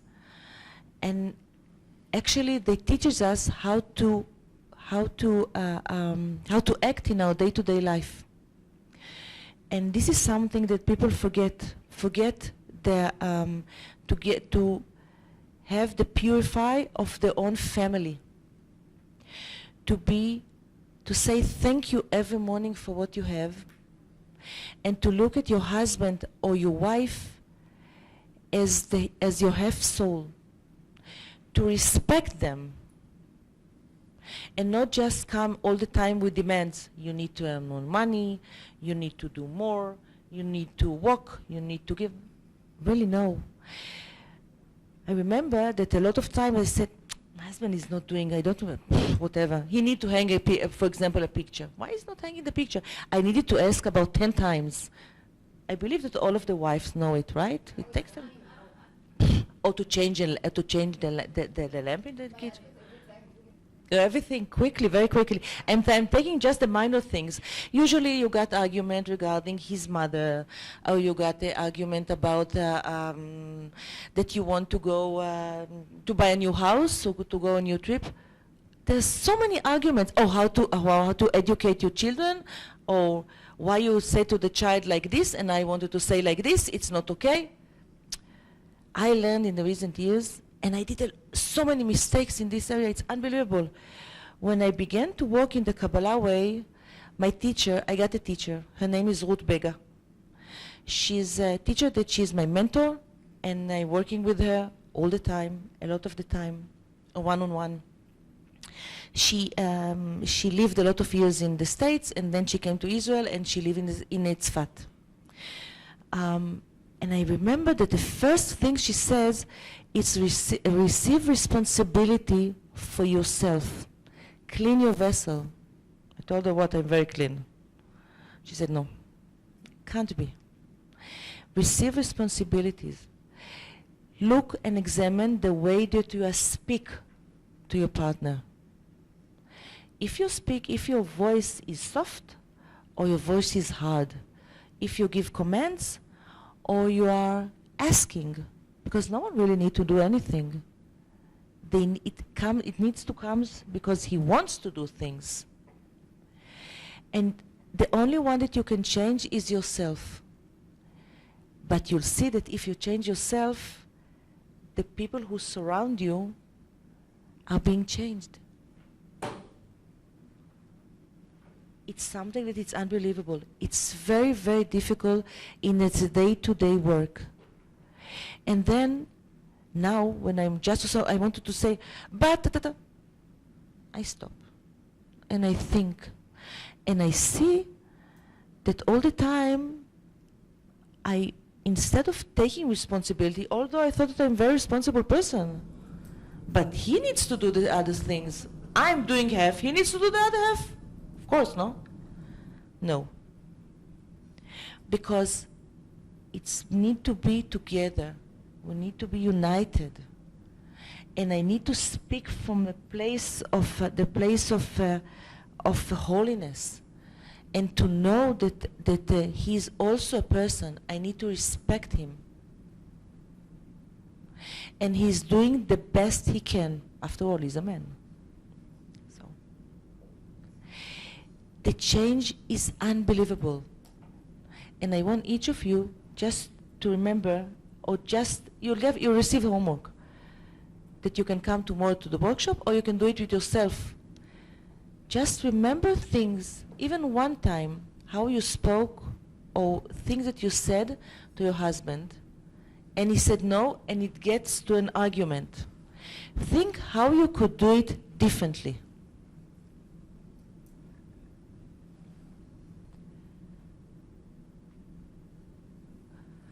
Values.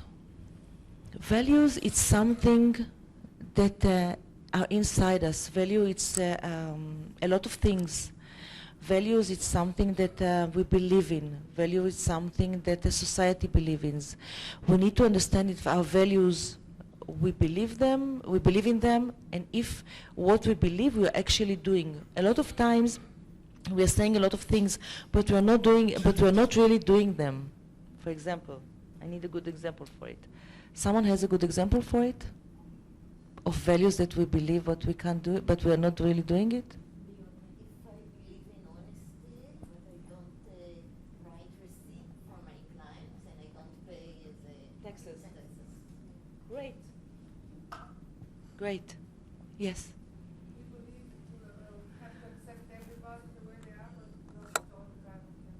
Exactly. In all the school, it's a great example. In all the school, they're saying, receive the different guys, receive the people that, but when you see a crippled one, we don't really give them whatever they need.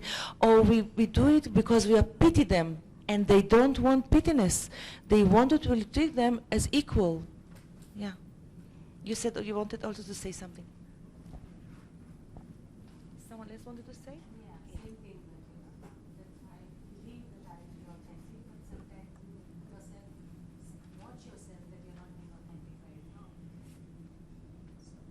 And you know, if you are not authentic, everyone will see it immediately.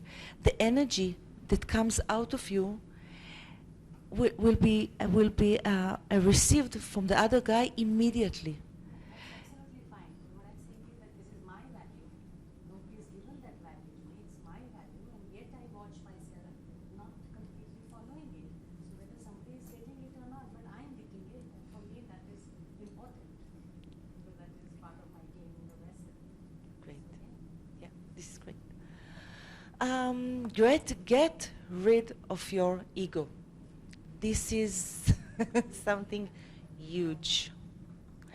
The world is not about us. The world is being built for us. We are summarizing. We build our virtual reality. But it is not about us. It is about the universe. It's about being each one of us like a cell. We are biologists. Like a cell in this tissue. Each cell in the tissue of our skin, of our leg, knows its role. And it won't do anything else. And if the cell forget its role and forget to communicate with all the other cells around it, you know what happens? He feels that he is alone. He feels that he is alone in the world. Great. What? I'm alone in the world? I need to double myself. And then he begins to divide and to divide and to divide and to divide and to double himself. What happens actually? Cancer. Very, very easy. Cancer. So this is why the way that we are getting diseases. If we got blood in our elbow, all the system of our body will go there to help this elbow. The blood system and the neutrophil and the whatever and the red blood cells, everything will go there to help to close this hole, because we need to take care of it. Each one of us is like a cell in a huge system, and we must find this sparkle inside us so we'll be able to go there and to be one.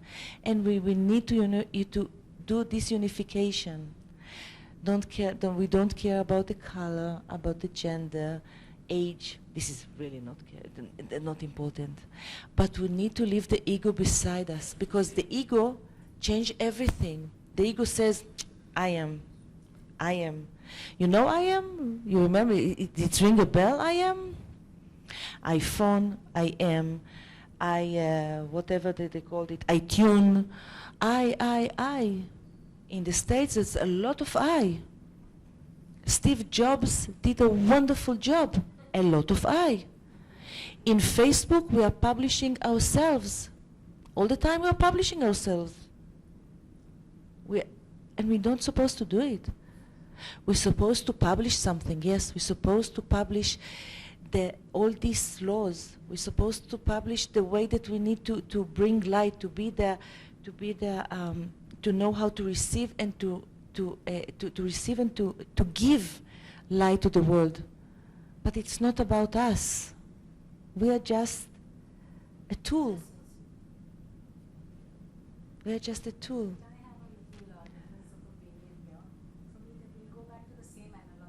Okay. Each cell is doing exactly what it is supposed to do.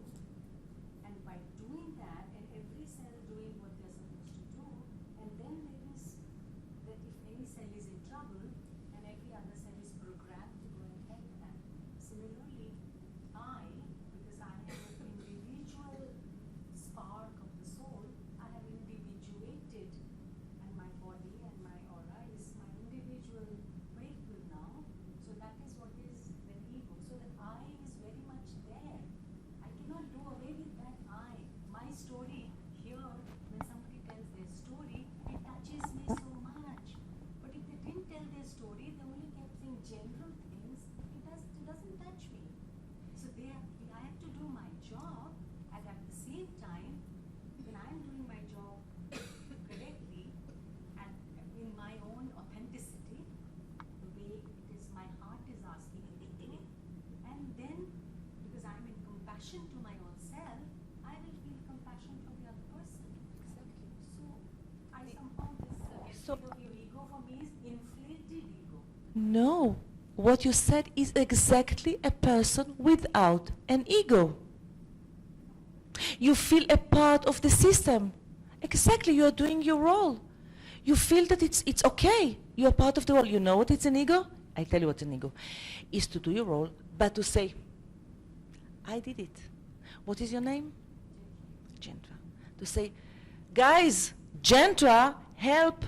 this and this and this to do this and that. This is ego. And to expect to receive applause, and to expect to receive money, and to expect to receive honor, and to expect to receive a lot of things. This is ego.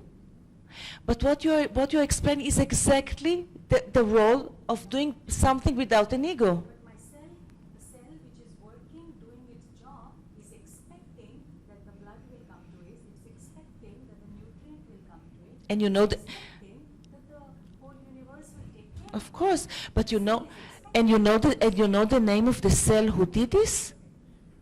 Oh, that's because as humans we put a name, but even in there, No, you know the, I know spleen cell, heart cell, gut cell. exactly, you know the name of the system. You don't know exactly the name of the cell itself. It's like I don't know the name of the dogs, but I know the name of my dog. So it's like the names have been given by humans. Ah, right. Sorry. Yeah, afterwards, all right, I'll move on. Remove from your soul all the shells which cover your real you. All of us are being covered. It's like if I will go to this candle and I will put a lot of shells on it, what happens to the light? It will be shade, it will dim, it will be shelled. We won't be able to see it, right? Sorry. We won't be able to see it. And why we won't be able to see it? We are covering it. Each one of us is like a candle with a light. And with the ears, we put a lot of shells on us, a lot. What you need to do now is to take them. It's a hard work. It's day-to-day work. And I want to give you example what the work is. Find the real you inside yourself. We spoke about it a little bit. Pray for help from the universe to have people as a mirror to your behavior. Now, this is a subject that you can speak about it for days. But I would like to let you understand a little bit, because for me, it was a great help to understand it. You need to ask from the universe that you will be able to meet people that will create something in your emotion. Because, you meet people. Some of them make you happy. Some of them make you angry. Some of them make you that you want to kill them. Some of them make you... and some of them, you don't really feel anything about them. You say, okay, this is great, but when you see someone that makes you really angry, you need to look at him, and this is really something, it's a tip. We need to discuss more about it. You need to understand yourself why I'm so angry when I'm speaking with this person. Woman, man, child, whatever. What makes them, why did they make me so angry? Usually, and this is the real secret, they present something bad in us. They just push it's like push the button, it's like to cover, it's to take one cover from the candle. For example, if I meet someone who speaks very loud, and he's shouting all the time, and it makes me really very angry, it means that I'm doing it. I'm not sure that I'm aware of it, but I'm doing it. Because it won't be annoying to me if I won't doing it. If I see someone who makes me happy, why makes me so happy? Wow, because he's, I don't know, doing something, and I need to explore to understand why it makes me so happy. And it goes on and on and on. I want to go to another thing. Understand the reflection which you receive. This is almost the same thing as to understand what the universe is trying to tell me regarding the people as a mirror to myself. Now, as we don't have a lot of time, I would like to tell you a little bit about something that we are being working today. You know, in the Jewish tradition, we got the Passover. Passover, we got light, it comes and goes, and afterwards we begin to count 49 days of, we called it Omer, we called it the counting of the Omer.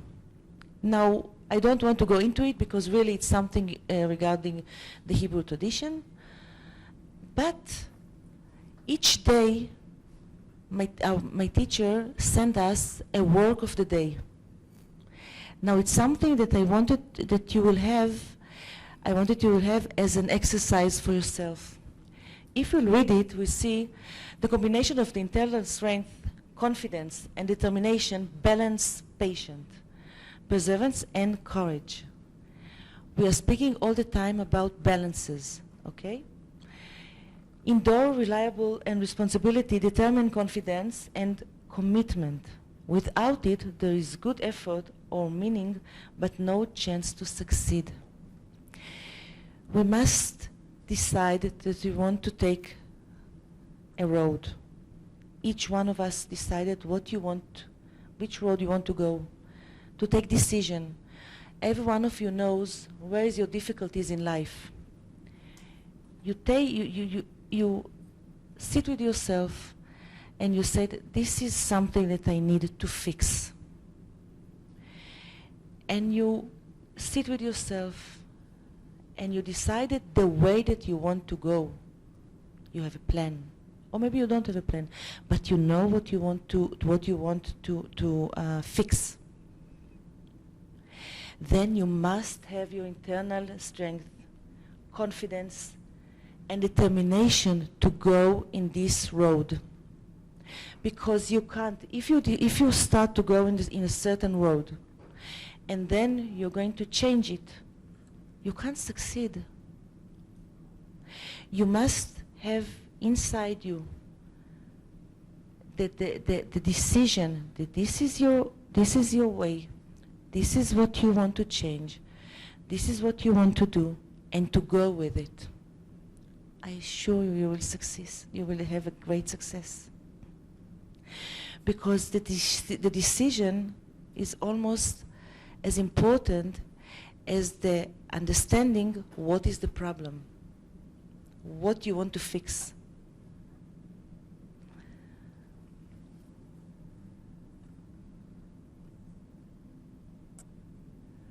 And we must be ready to fight for our beliefs. This kind of energy comes from inside, from our souls, and nothing will stop it until we reach our goals. You need to decide that what your goals is, this is something that you want to go there. It can be in work, it can be in your home.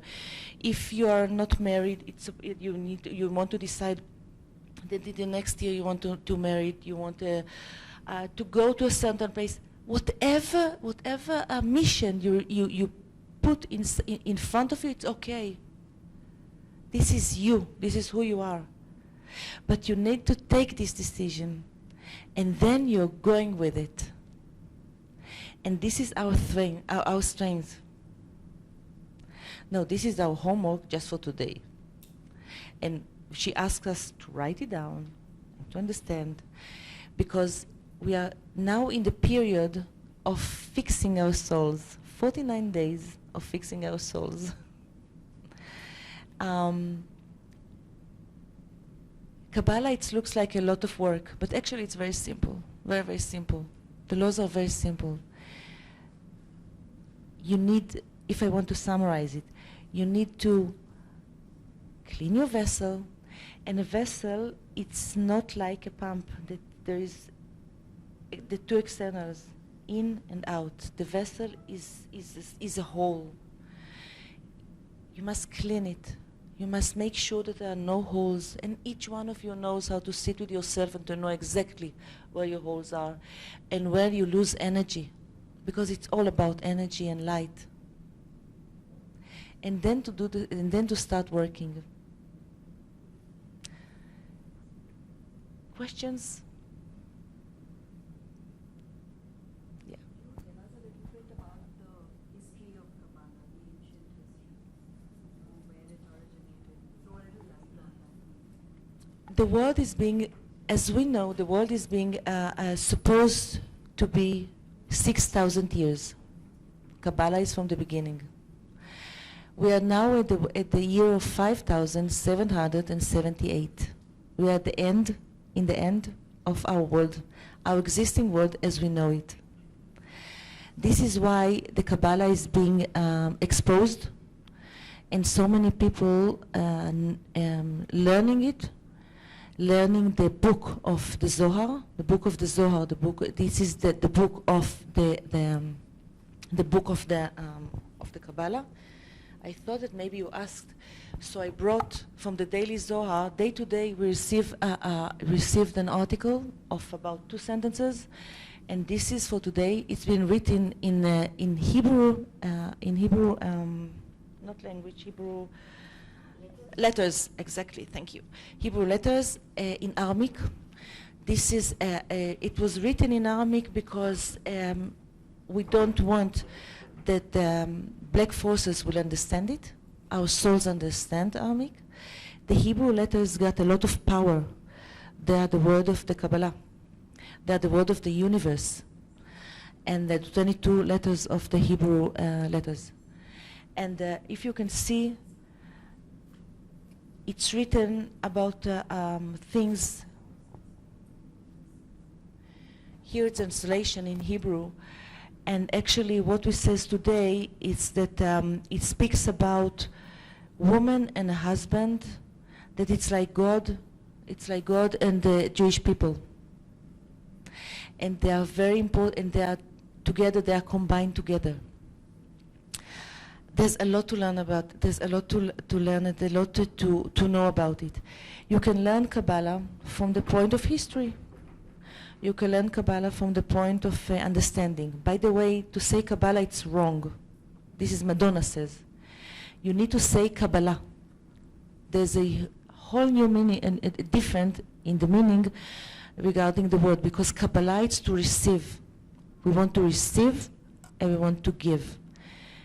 This is the unification, to receive and to give. We need to be all the time in the way of receiving and giving, all the time.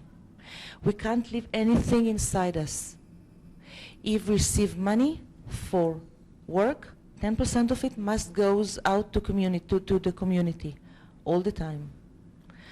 So, yes. Yeah.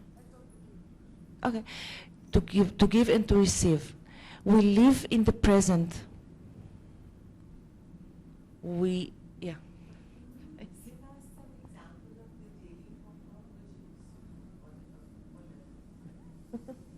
Yeah. For example, today's work was to speak with a person that you are not fond the way that he is speaking, with compassion. It's very difficult. And for example, for me, what was when I just started a lot of years ago, I remember that she sent the day-to-day work. By the way, each year it's different, because each year the energy that comes is different, and you need, it's called the tether. Tether, it's frequency. Okay, the frequency is different. Each day the frequency is different. Each month we receive a different frequency and receive the ability to change things. And she spoke about sharing. So I said, sharing, I'm doing it all the time. I'm giving all the time. And I had an arguing with her. You can't even believe it. And I know how to argue, believe me. I'm very difficult when I want to be. I told her, I'm giving all the time. She said, I didn't say giving. I'm saying sharing. To share what you have, to share your knowledge. I said, what is the difference between sharing and giving? It's a huge difference. To give, it comes from the ego. I'm from the ego gives you, and you need to say thank you and to appreciate it. But if I'm sharing it with you, it comes from a different point. It comes from a different place. I'm sharing because I'm sharing. I don't want to receive anything back. I want to it's pure love. Yeah, because if you love me because I love you, this is a trade. This is marketing. This is not pure love. Pure love, you give and you're not waiting anything in return. And it's not supposed to be to someone even that you know, but you share something that you have, that he needs. And if all of us will do it, will be able to get to the unification of the world, to bring light to the world, to do the change. And we won't have fights, and we won't argue with each other. And everything will be in unification with each other, and we'll be able to go up, all of us, and to be united with the great light. Because there's so much more than what we see around us. So much more. Yes. I have two questions, actually. The first one is connected about the conversation you had earlier. First, how do you know that you clean your ego? Let's say, sometimes you think that you are sharing and that you are open, but there is still some kind of a doubt in yourself that maybe what you're doing is coming from somewhere else that you still haven't cleaned it. Let's say it like this. This is my first question. And second question is, can you tell us more about in Kabbalah, how the words are creating reality, let's say? I believe that structuring a text, let's say, or using the words and structuring them in some particular way, you can really change reality. You can change it in the way you want it. Can you tell me something more about that? I'll go to your first question. I believe that it will answer also the second one. Because how you know? Well, you don't have, there's no flashlight that comes and say, wow, you did a change, wow, you did a change.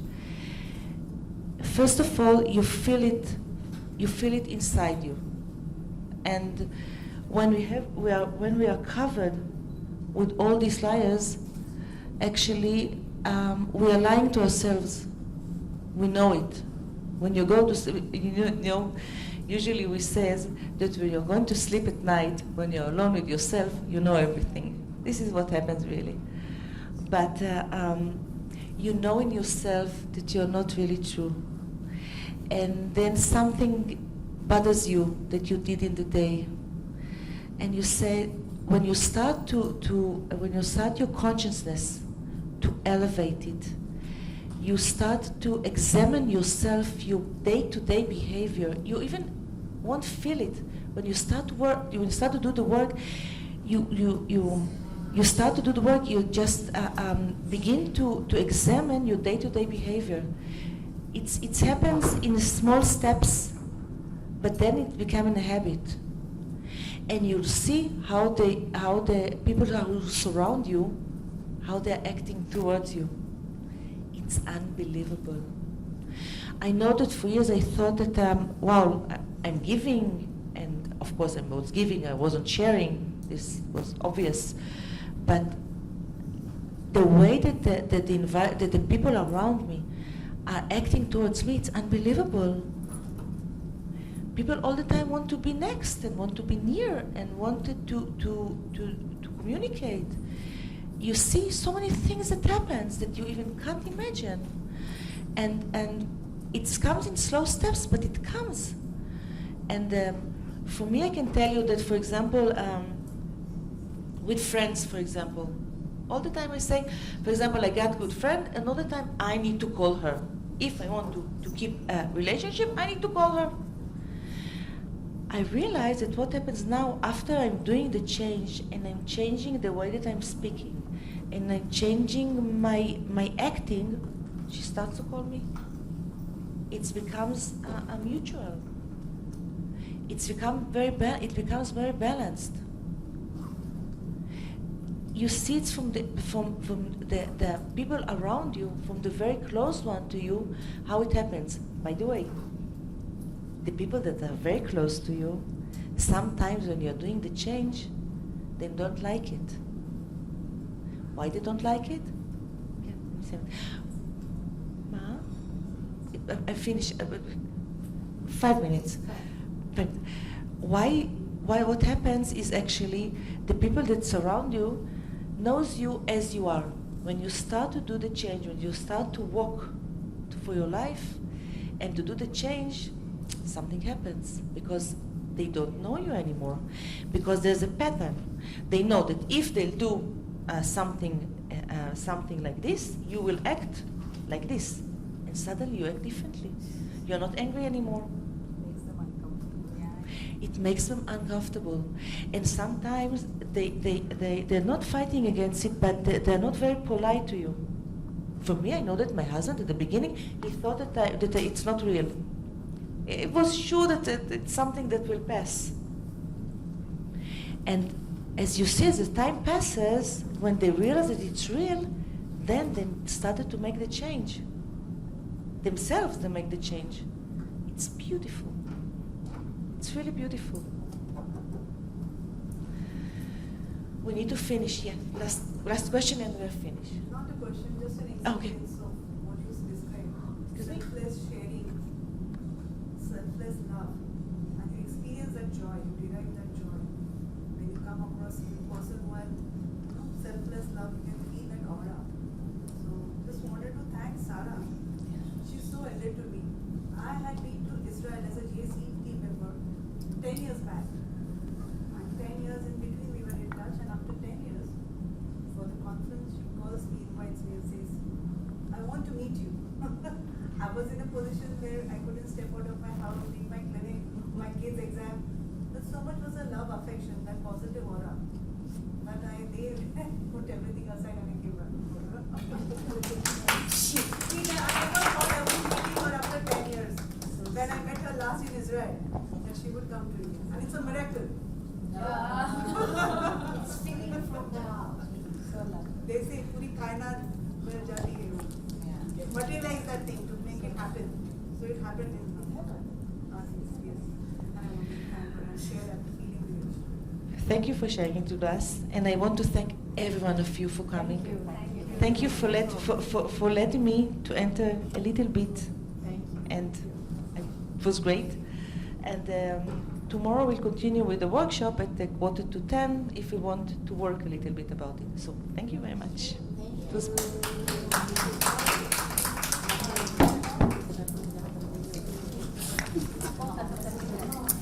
יפה.